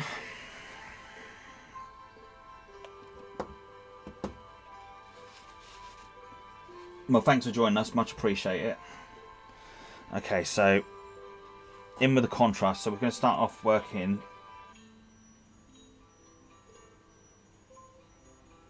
Start adding the. So this is where the moot green's starting to add into the contrast. So because we've got a big area to do, I'm going to make sure, as you can see there, I'm taking off the excess paint. So there's not a lot of paint on the actual brush itself. And again, just going to take, see those gems there.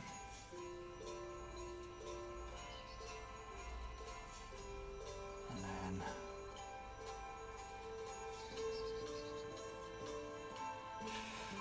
so before I do anything else, I want to just look upon that blade.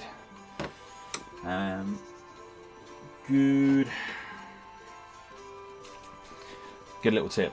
So I've got some chrome paint here. Oh God, if I can get this without it spilling everywhere. I'm going to put that onto the palette. And then, so, do you know you get those little dish cloths, these dish sponges? So pretty much what I've done, I've just brought a pack for those from Tesco's the other day. They're about like 49p for like 6. And I find them really good, like for weathering. But like for steel weathering, if I put that onto the chrome, I find you can really do some really cool. I don't think it's going to be small enough. This is where I need my tweezers, and I'm not going to find it, am I? No, okay, fair enough. So we're going to have to do this by hand.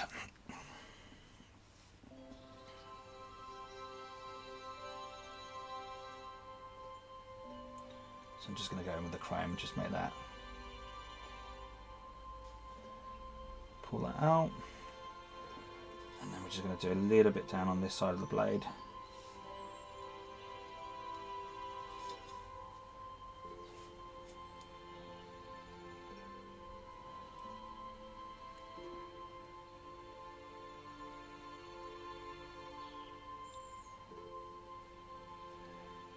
I'm going to leave that at the moment. I might go back inside and just redo it.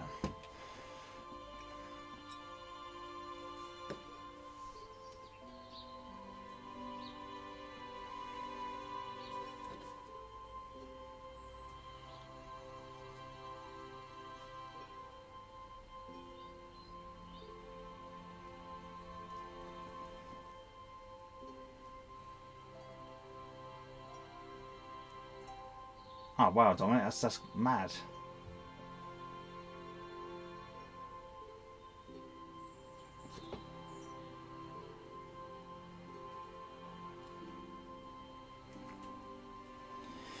Okay, so we're going to start adding some lighter moot green into this now. So for the gem here, I'm going to start pulling it. Down. When doing gems, I find the hairdryer is really, really handy. So just having the, again, hairdryer to the angle.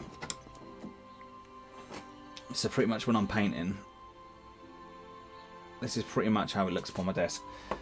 Hairdryer to one side. Just have that on like so, and then as I say, as I'm painting, I'll start the blend, and as I'm going, I'll dip her in, or dip whatever I'm painting in, and that'll help dry that model quite quickly. So you can actually go through some blends really, really quick and really, really easy. So pulling those colours in, it's quite nice. And this is another reason why it's really, really important that when you're doing it, you take off a lot of the excess paint. If you go in there and your palette is kind of like, pretend my thumb is the paint palette. Let's get this in. So if my thumb was the actual model itself and I'm doing this, all of a sudden what I've created is you've got that bubble of paint just there, and that's going to take forever to dry. Not only that, depending on how that dries, it can actually ruin what you've done, unless you tend to do that. But for me, I just like to take off the excess paint. So you've still got paint coming off the brush, but it's not as much, and you can see the bubble. And when I mean by the bubble, it's like that last drop of paint that's left off. So as you pull the brush up, you have that little drop of water or fluid or whatever you want to call it on there, and you want to try to reduce that down to a minimum. Especially when you're hair drying, because when you've got that onto the side, if you've just got nice thin layers as you're doing it, it just dries a lot quicker. So let's go.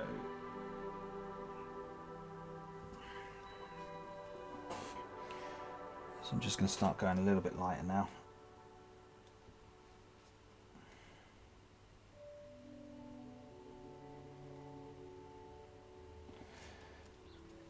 Let's get that in a little bit more so you can see what I'm doing. I'll settle down in a sec. I'm not quite happy with the way that silver's come out on the blade, so I'm going to redo that.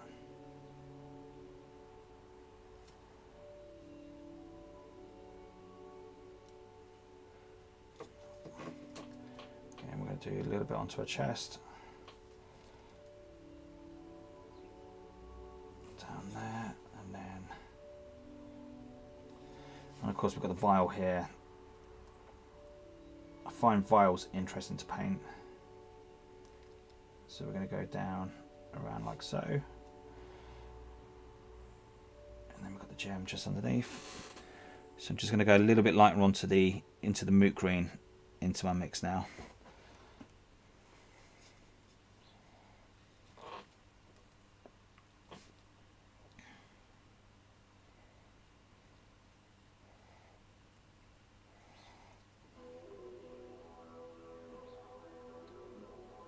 I'm just going to pour that a little bit more. It's probably not coming out too much, but once you do a couple of layers on this, it will start to see it.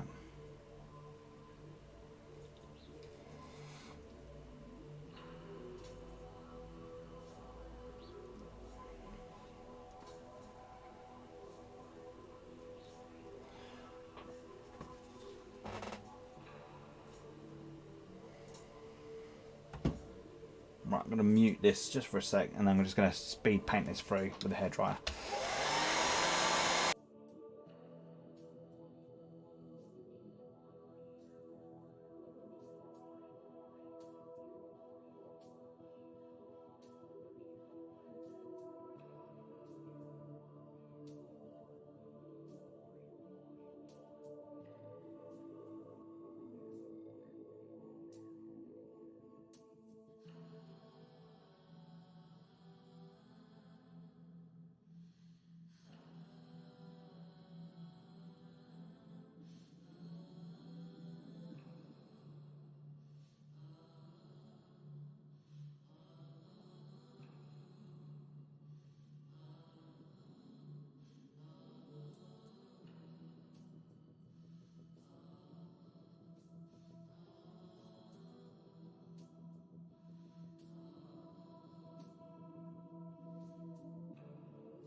You can see just having that speed painted in there just kind of helps.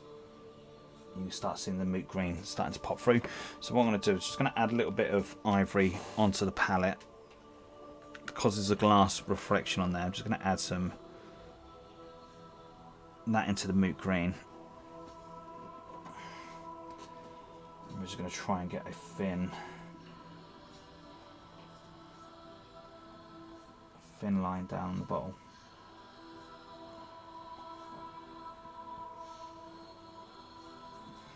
And we just want to go a little bit brighter.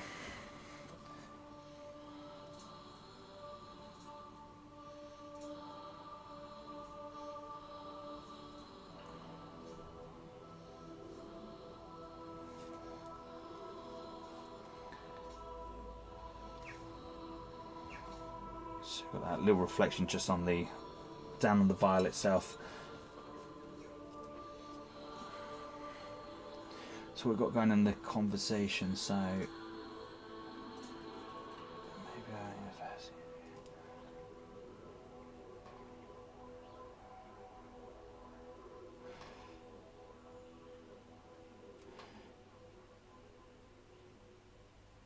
I think New Zealand would be absolutely friggin' awesome. Nice and warm. I'm just going to add a little bit more. Tell you what, I'm actually going to do something a little bit brave here. So what I'm going to do is just going to go in mixture between the moot green and ivory. I'm just going to speed up this. Just going to put a little line down there for that.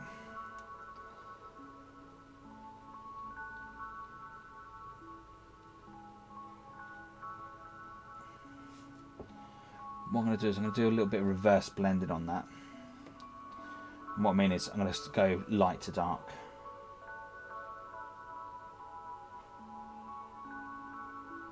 So again,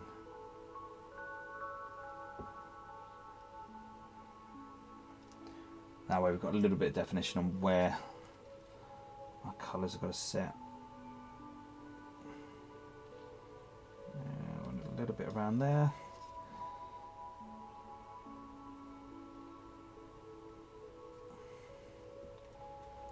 So, and then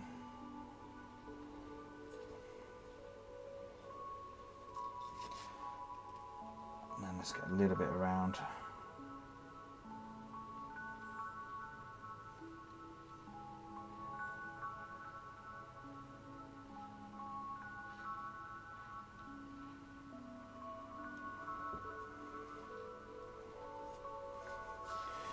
Okay, I'm just going to add a little bit of water.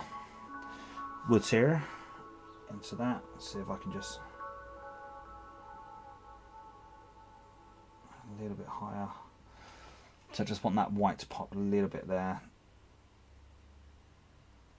a little bit there, and we're going to have a little bit there as well.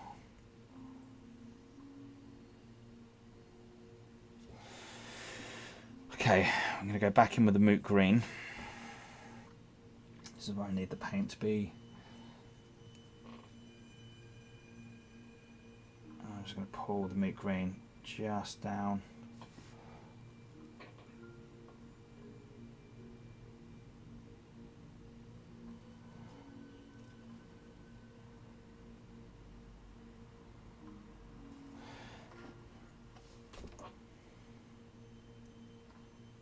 That's the thing I really struggle with, is the smaller gems.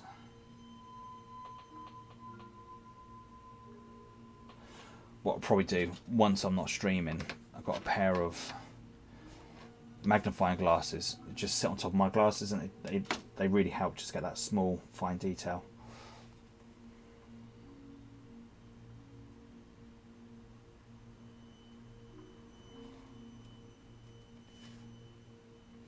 Gem just there as well, so that one's actually popped quite nice. I like that. I just need to get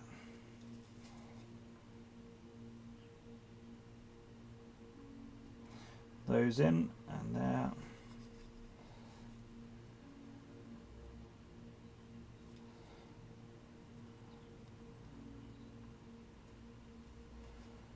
So I think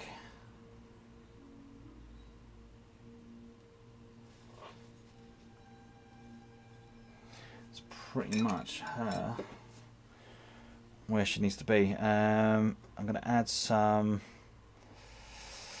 jet exhaust around that, just around the that blade. It's just a bit too shiny,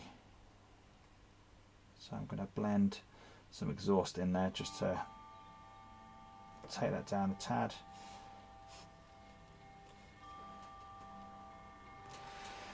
Right, so we've got the faces.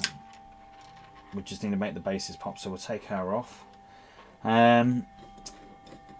Two ways we can do this.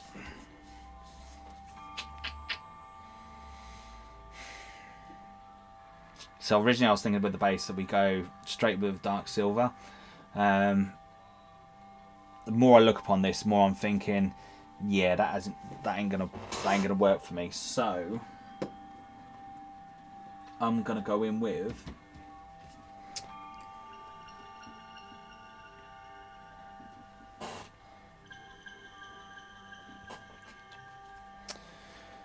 what I've got. I'm going to go in with some oxide, and I'm going to just get some water into that.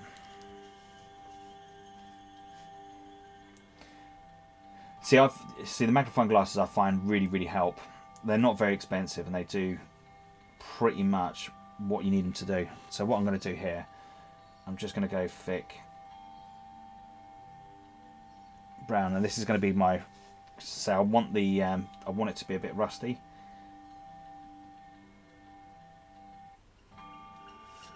So what I'm going to do,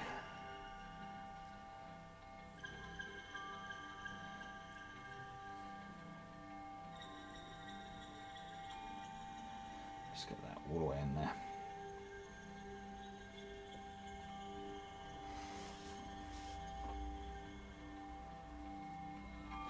So, do you know what? A nice dark contrast would probably have been better. I think that one might be a bit too dark. Let's add some oxide in that. Just lighten that up just a tad. Really what I need. Never got the brush I need. Okay, so we're just going to go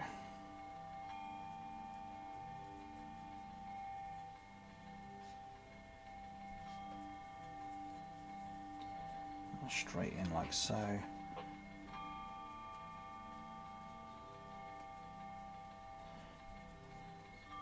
But anyway, I'm going to give this a try, and if this works, great. If it doesn't, then I can just repaint it to something else. But what I need is I need the colours to make the model pop. So this is going to be a little bit of trial and error.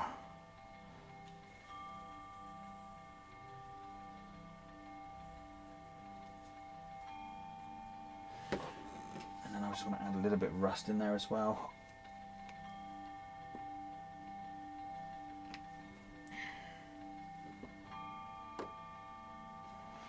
Just going to add a little bit of, just going to lighten up the rust just a little bit, and just going to pop that.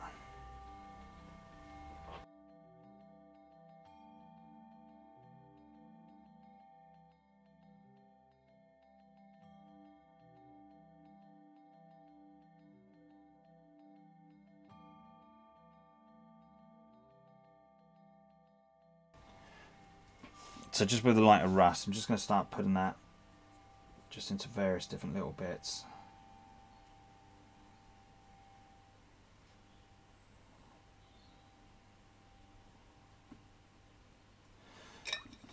And then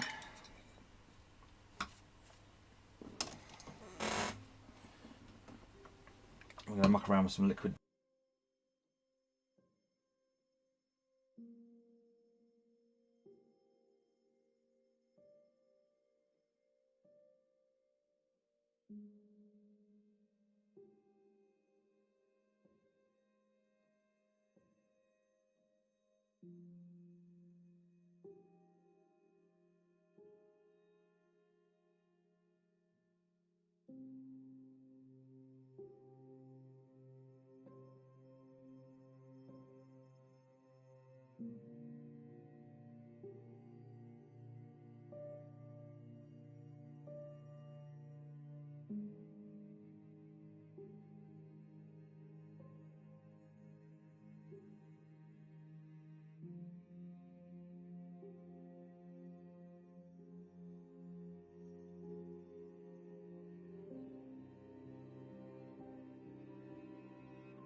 So you probably missed half of that. So what I've done is liquid mask, and I've just dabbled that onto the actual model itself. What that will do, once that dries, that will create a little barrier. So this is going to be where the rust parts are going to pop up on it. So what I'm thinking, if we do the outer rim, don't want it red. It's the Mechanicus. I'm pretty sure the Mechanicus is white with a inner red. Let's have a look. Let's have a look at Adeptus Mechanicus.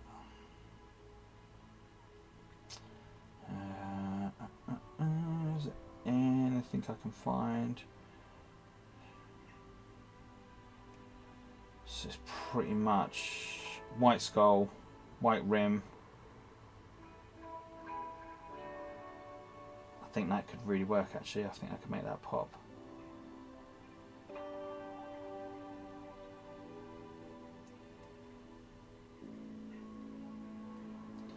Let's see if I can find some more references.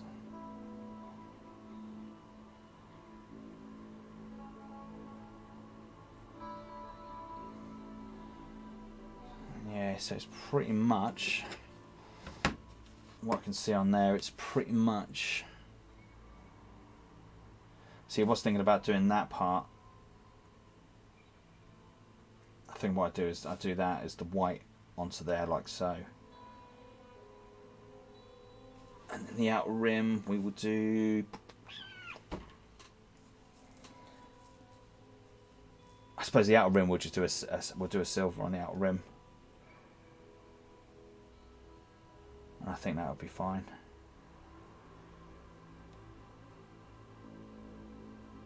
Yeah, that's what we're going to do. Plan sorted. So let's gonna mute the mic for a sec.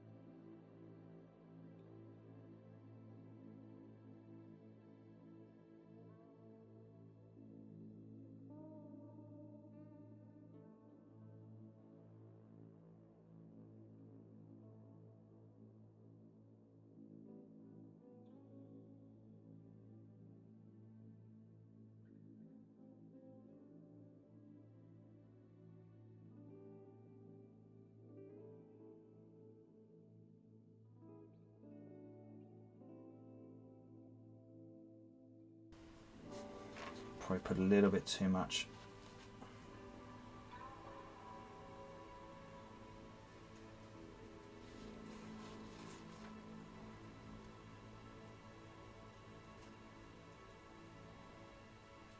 Got enough to chip, that's the main thing.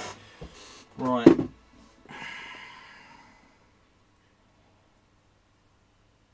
That's where we're going to need to do a little bit of airbrushing. So we need to prime that off. So instead of getting my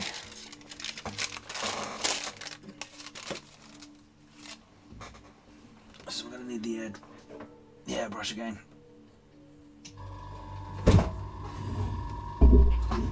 And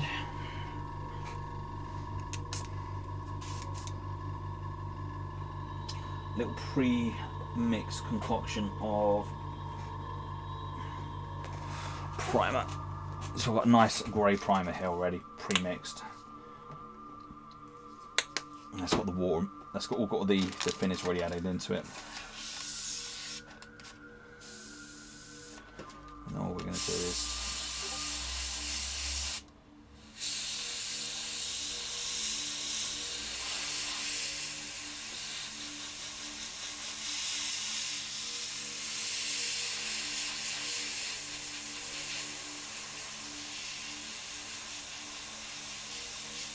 no, I'm going to do the whole base white. I think that'll actually look pretty cool.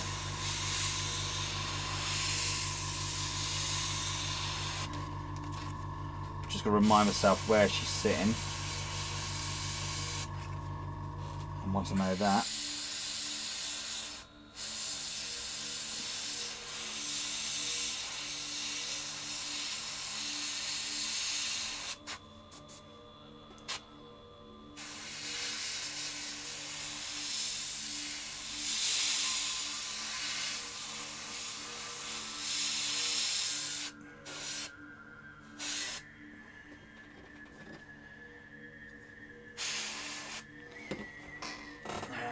Where's my water? My lovely, clean, sterile water. And then, actually, I better...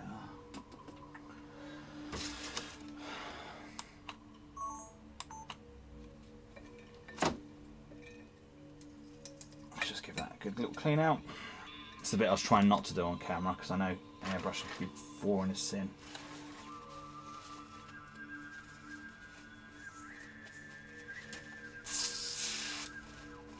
Okay, right.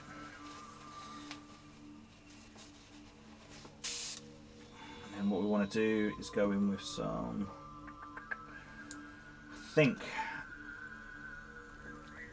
of one grey is where we're going to be at.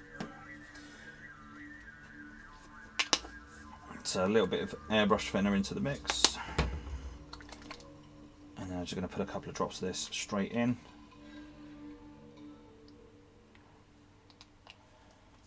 So this is probably going to be a little bit too... Yeah, I think I made this a little bit too... No, it's fine. It's come out all right.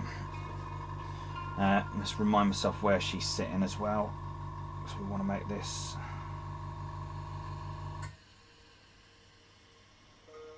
So, okay, so we're going to have shade around there, but we've got there, so where that stone is, to there, to there. Okay, cool.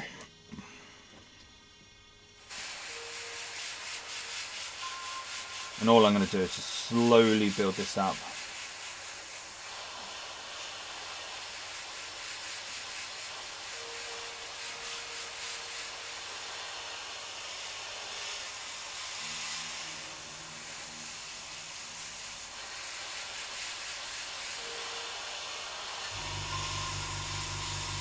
Be interested to see how the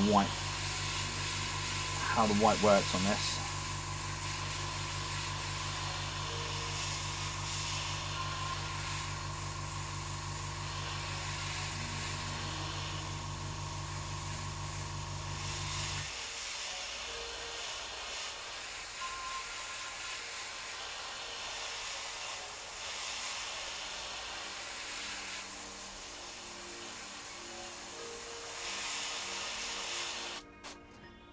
Starting to come out.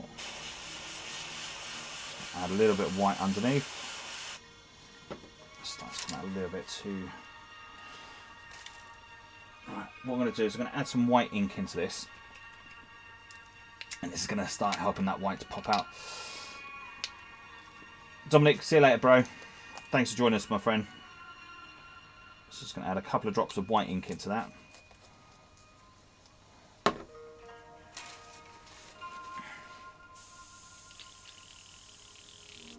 See you later, Rob. Sorry. Okay, so with white ink, I'm just going to add that into it and then just start.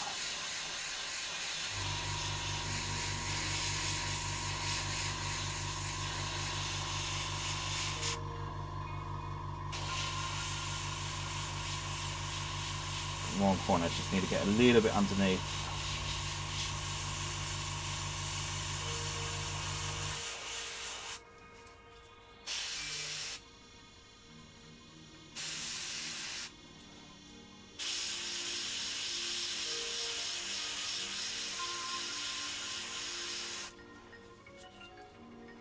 Love it when you get that like little natural, the highlight from the Zenith highlight, when you get that like dark patch on top and then light bit underneath.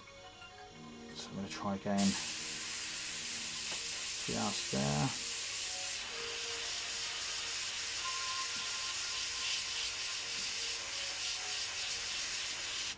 I think that might be it. Might not be too possible with the colours I'm choosing.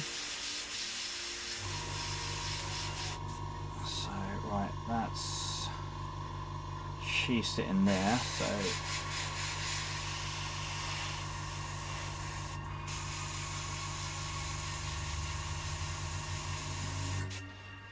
keep bringing that up.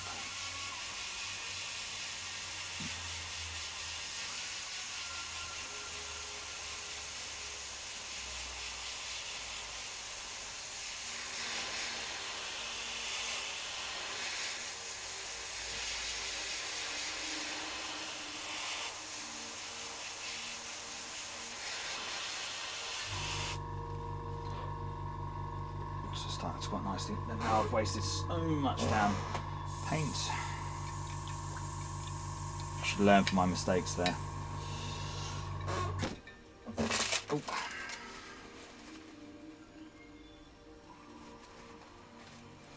Just try not to get paint on the phone.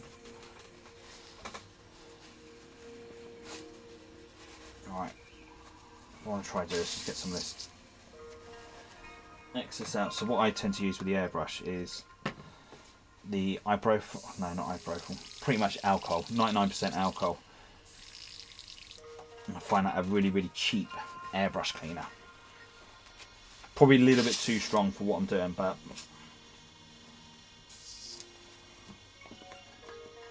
let's put it this way, my airbrush has lasted me quite a long time.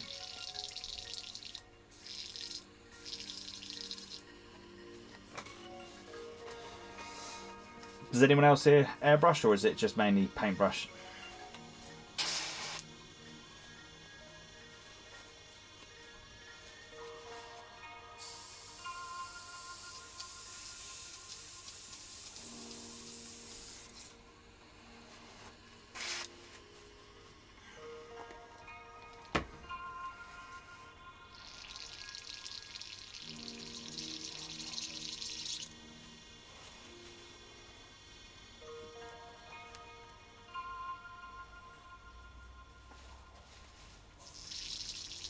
Hey, Underdog, when did you come in, my friend?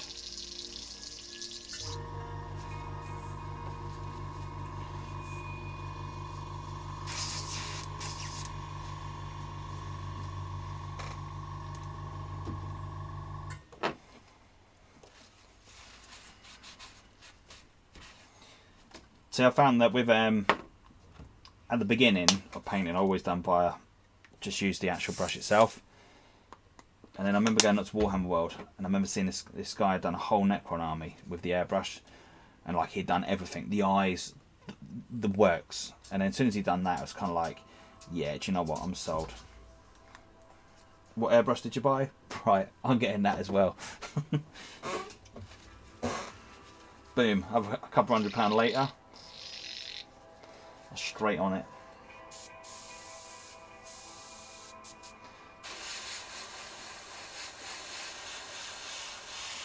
Now, unfortunately, the first time first airbrush I owned, I just absolutely annihilated it. Once that white ink's added onto it, boom, starts making that pop. Right, let's mute you for a sec, just so I can get the top layers on.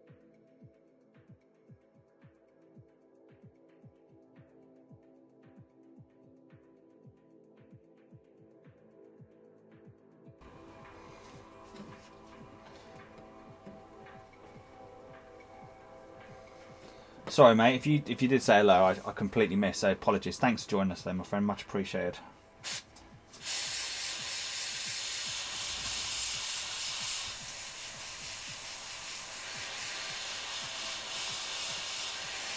Just put a couple layers of white just on there.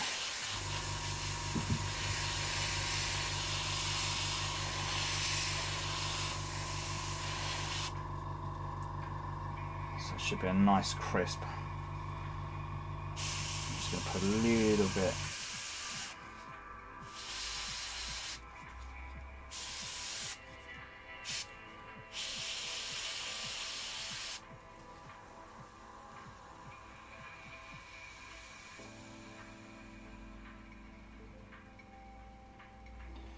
So I'm so tempted to do that middle bit red.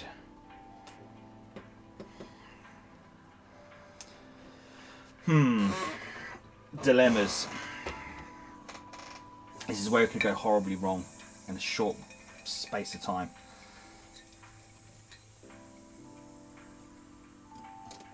But you can only learn from your mistakes, right?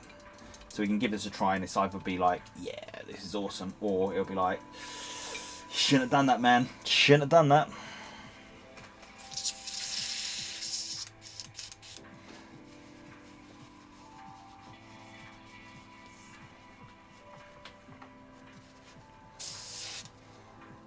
See, for me, for painting, yeah, airbrushing all the way. It just helps speed things up so much.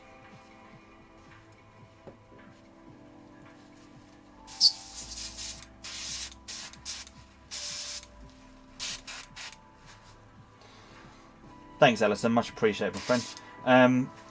What I would like to see is, yeah, pretty much. I'd like to see the Chaos Khorne Demon. I'd like to see Khorne get their own book. So just like the Death Guard, but I'd love to see them really mix in with the demons a bit.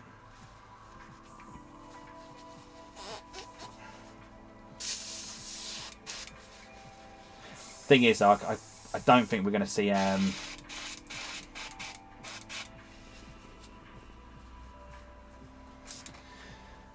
Mate, if we can help you out on your way there, so if anyone is on and can help Underdog painting out just by going over and just giving him a little cheeky sub, that'd be absolutely friggin' awesome. And I know he would absolutely love you forever for it as well.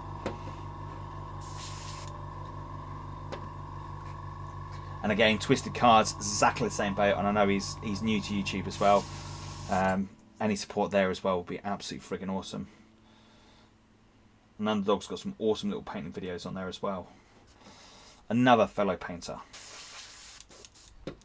I'm gonna go with. I'm gonna be brave. I'm gonna do this. I'm gonna go contrast. We're gonna go with a. As I said, this is either gonna go really, really well, or this is gonna go bad. I just haven't figured out what way it's gonna go yet. Where's my other contrast red? Oh, not you. There you are.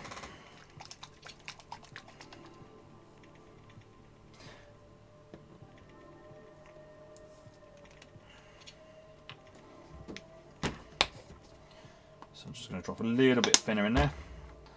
And I'm just going to drop the Blood Angels red on. Contrast is key. Cheers, Alistair. I have massively. Thank you.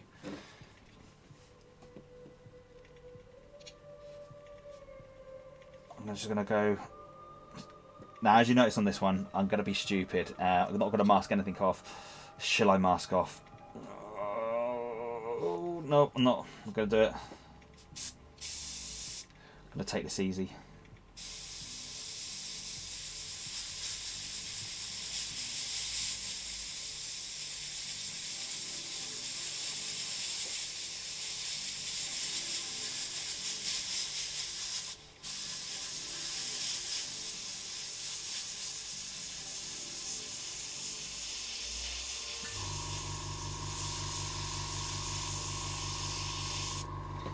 As long as I don't get any red on the centre, we'll be grand.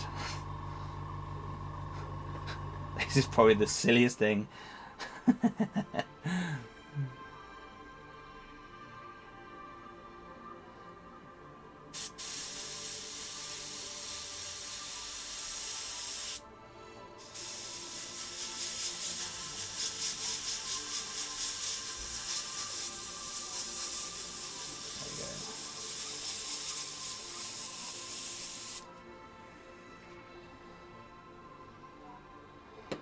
Thing is, I'm going to need a couple of coats on that, and I need to make that a little bit more vibrant. So I'm going to go in with a couple of drops of. Well, we've got fluorescent red here. The thing is, all the paint's stuck to the bottom. So let's get an Old Faithful brush. Let's get that pigment really going in the inks. Oh, look at that! It's a beautiful, nice, vibrant red.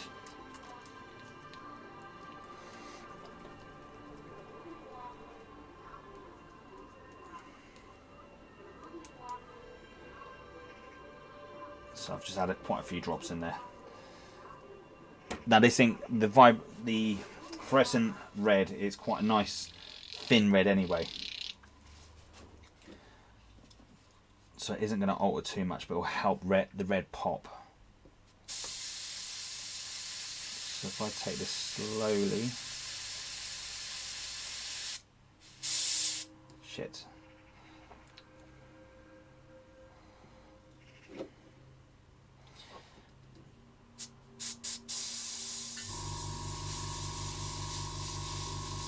Do this.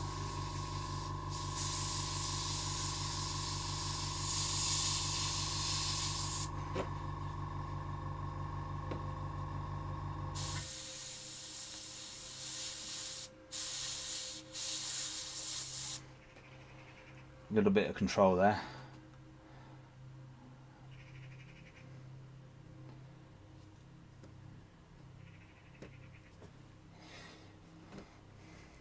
Yeah, Twitch is good.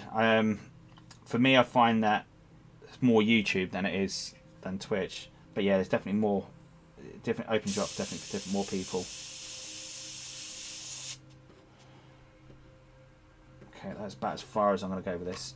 But what I'm going to do, I'm just going to take some of the brush out of the airbrush itself. Just take some of the excess off, and I'm just going to neaten up.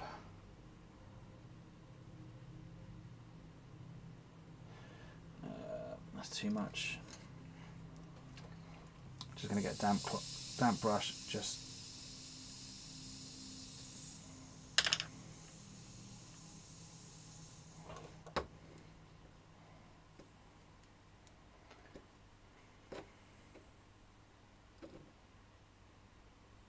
want to get some red just down the sides.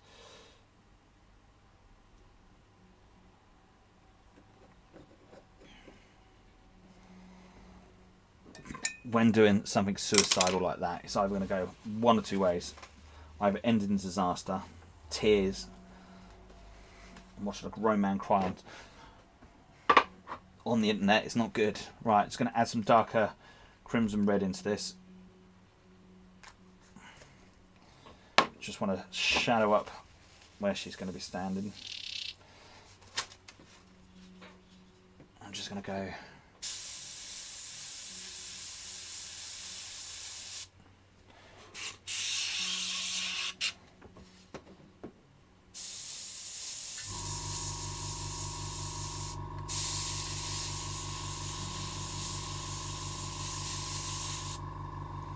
And the only reason why I'm not doing this via brush on this point is only because I've got the chipping fluid on there, and if I go in with the brush, it would just absolutely kill it. Right. Let's clean the brush away, and I shouldn't need the airbrush again. Shouldn't. Big thing, right? Shouldn't. Thank you. Is it Danica? Sorry if I've said that completely wrong. Get a little bit of airbrush cleaner on this bit.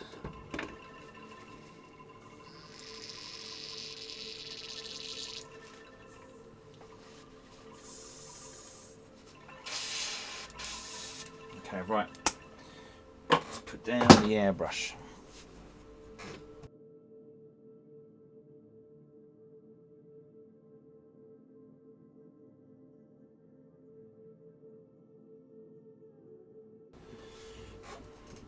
I know I said I wasn't going to airbrush again, but I need to do just a tad. I need to just pull those whites out just a little bit.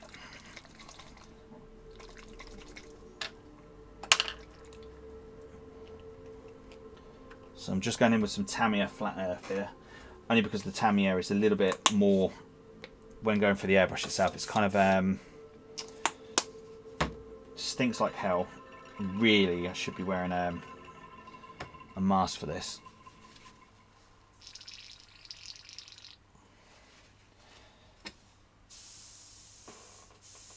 The white really does go through nicely on the airbrush.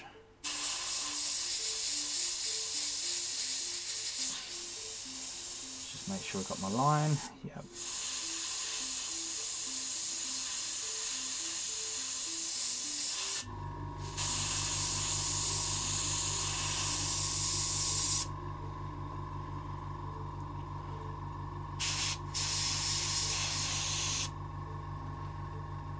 That's all I'm going to do. Not going to tempt fate. That is where we're going to sit on that.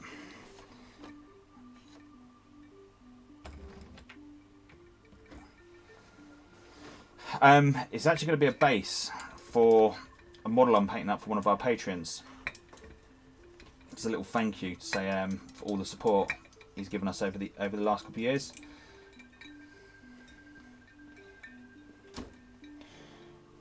I've actually got a couple more basic. I've got a couple more models I'm going to be painting over the next couple of months, or hopefully the next couple of weeks, just depending on when Games Workshop brings them. But we've got a couple of patrons that have been absolutely friggin' awesome.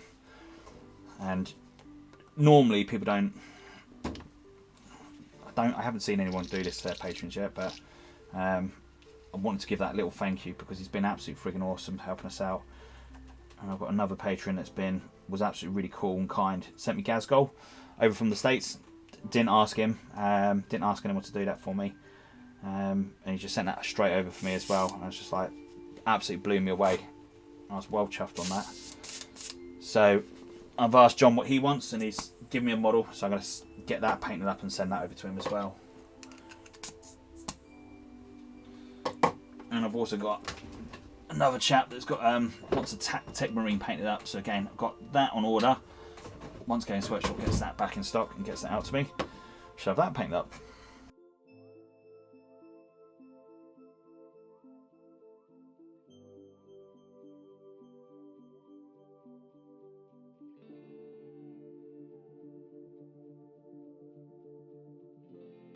Let's get a bit of blue tack. Cheers, buddy.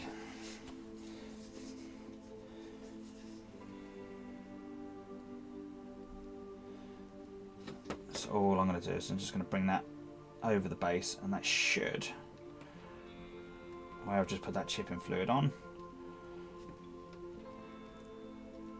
There you go, it's starting to pour a bit off.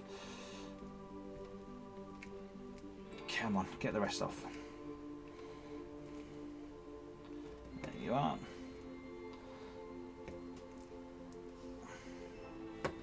So we've got some of it off already, and then come on.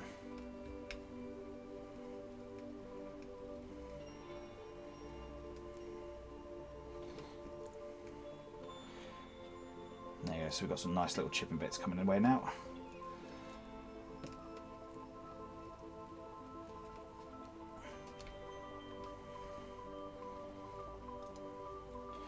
Now I know I've done more on that bit, so I'm just going to have to be really violent and get that in there and try to get that off.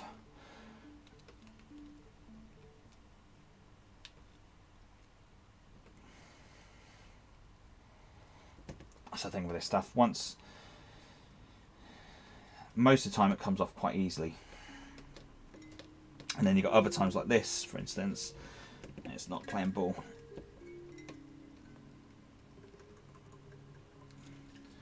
There you go, we've got some starting to come off now.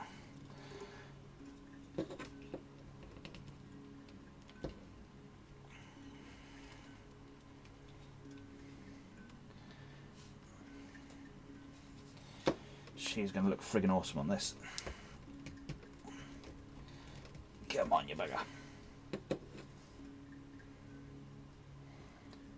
She's got some nice chipping bits on there, and that's going to look awesome.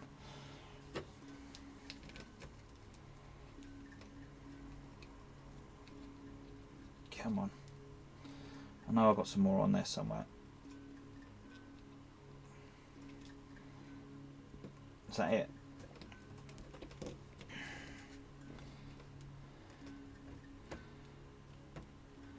No, so what I've done, this is that's just standard blue tack, nothing special.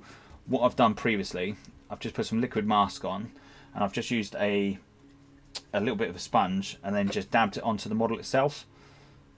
And all I've done is just dabbed it on into various different little bits, just so I can just get that rough little bit where I want the chipping to be.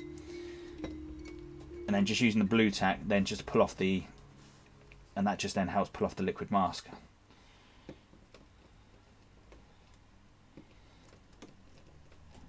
But you can, like if you're patient enough, what you can do is get little bits of blue tack, and you could just like stick it on to where you want the chipping to be,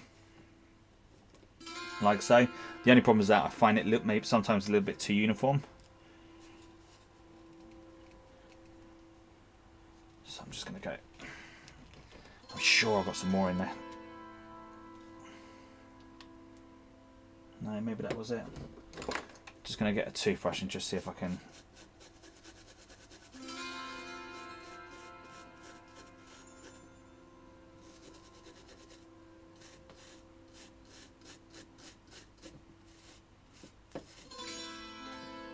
Thing is, I know there's some more on there somewhere.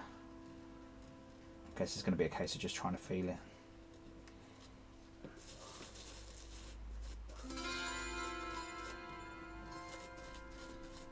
There you go, it's a little bit just there.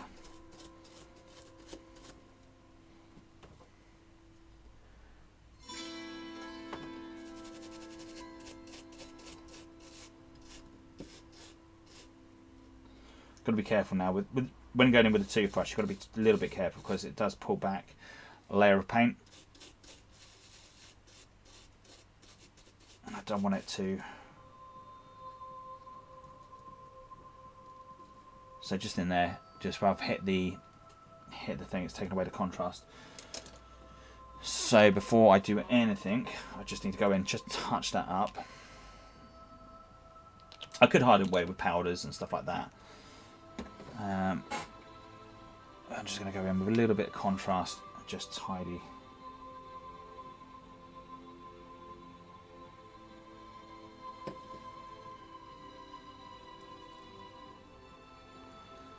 So I'm confident I got a little bit of, there's a little bit there as well.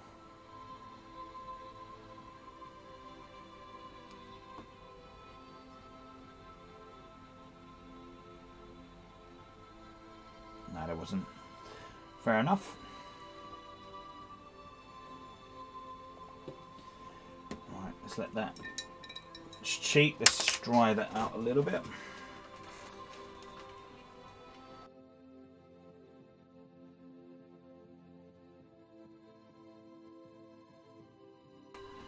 Just going to add a little bit more contrast onto that. So I just want that to be.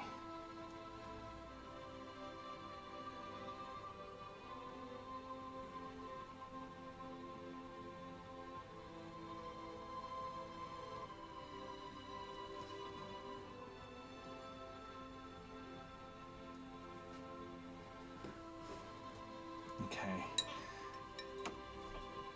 Right, next bit we want to do, we want to black out all the piping. Let's just dry that.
Sorry, I had my mic off all the damn time. Yeah, so chipping Marines it can be fun. So the best, so that's really good stuff for Marines, and just like a light spray on that onto the model itself. Depending on how much you wanna chip off the actual model itself. If you add chipping fluid into this, thinner into this, you can kind of get a little bit more better and taking the actual paint off. If you go nicely with that straight through the airbrush, it makes it a little bit harder to take it back off, but you get more natural scratches on it. Right, so we need to start thinking about the dirt next as well. So we're going to go rock side next.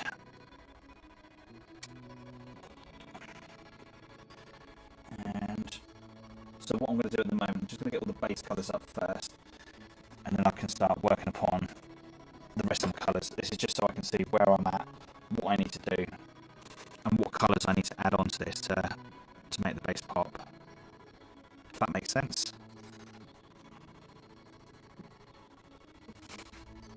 So just get that off into there like so.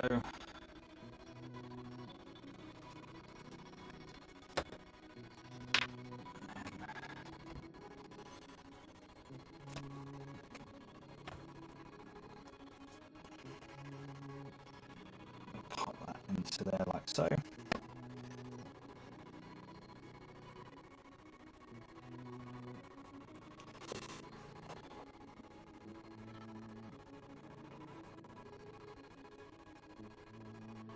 Now, I'm not going to worry too much about that base because I'm going to blacken that up. Having that white is alright, but I just need that to be a little bit darker, so I'm not going to worry too much about that.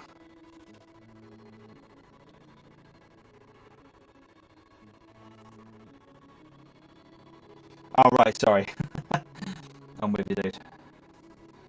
I understand what you're saying now. So what I'm going to do is I'm going to go with a little bit of contrast.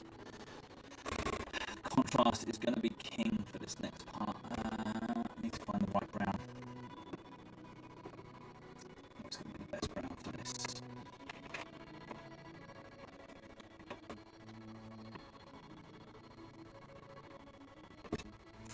Yeah, I think that would be the best one. Cheers, Paulie. So we're going to be going with, that's going to be my choice. And all I'm going to do is put that.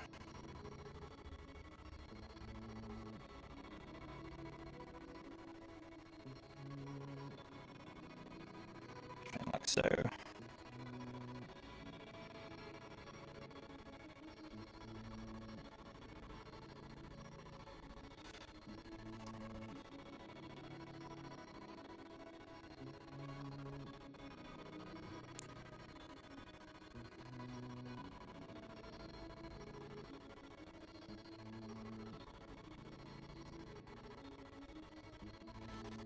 Actually, it feels like it needs to be darkened up a little bit. So we've got some Cargill brown. Let's add that into it, into the centre.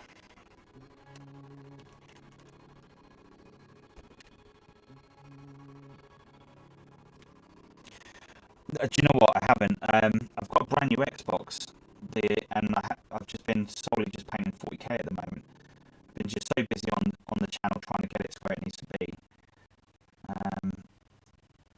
Just doing so many things in the background. I just haven't had a chance to do a lot of stuff. But I did want to play some.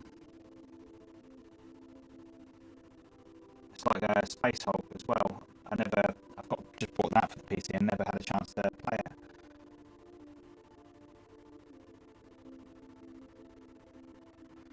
Oh, hopefully, let's see if that gets better. It might just be the internet.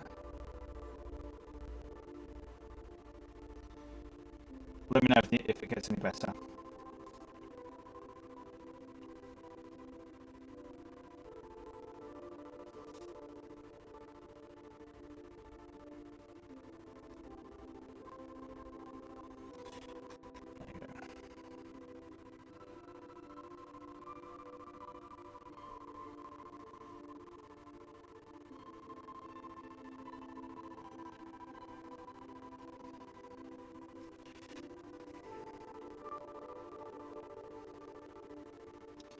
Let's see how that is looking.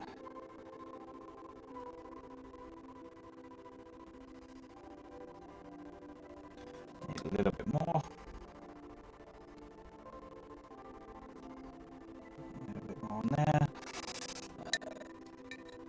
Okay, let's mute you for a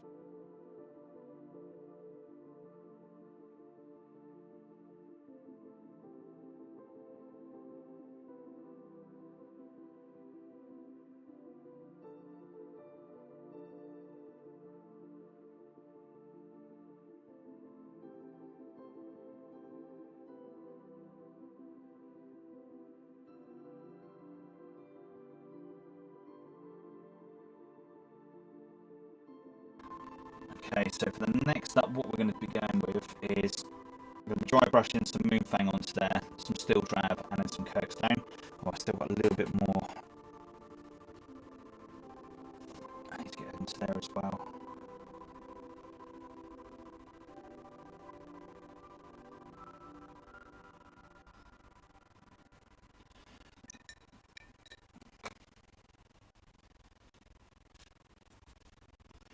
Just get that good old clean.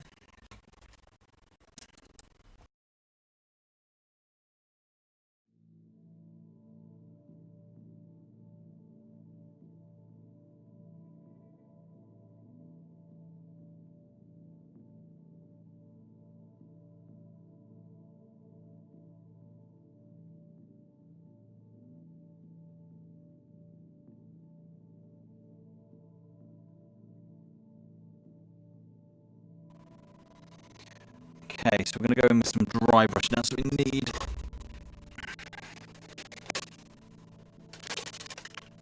right, so next up I've got some tissue, and what we're going to do is we're going to go in with some Moonfang first. So this is going to be straight from the bottle. Poop.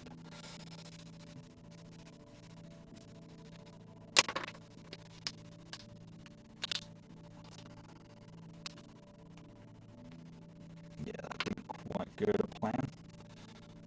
So let's just have a little bit of a clean up.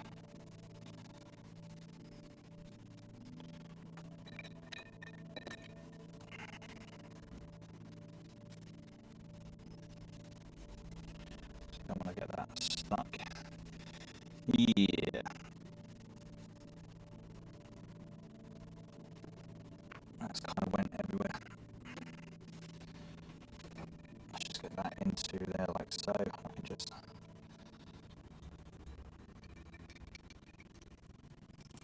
It's not what we want. A little bit of paint has just exploded in the dropper bowl. That's probably my own fault for loading up too much. Oh well. We'll learn from our mistakes, right? Just know for the next time I load up the bowls, not to put too much in. And then let's just get that in there like so. How's the audio? Has it got any better?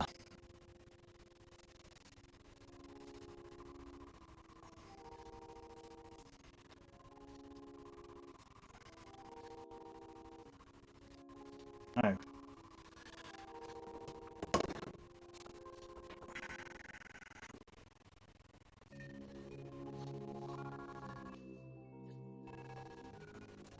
How about now, Paul?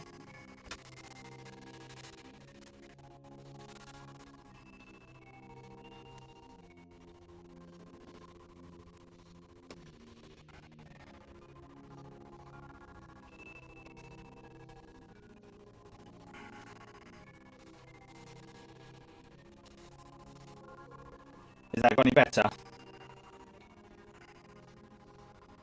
Hope that's the audio better.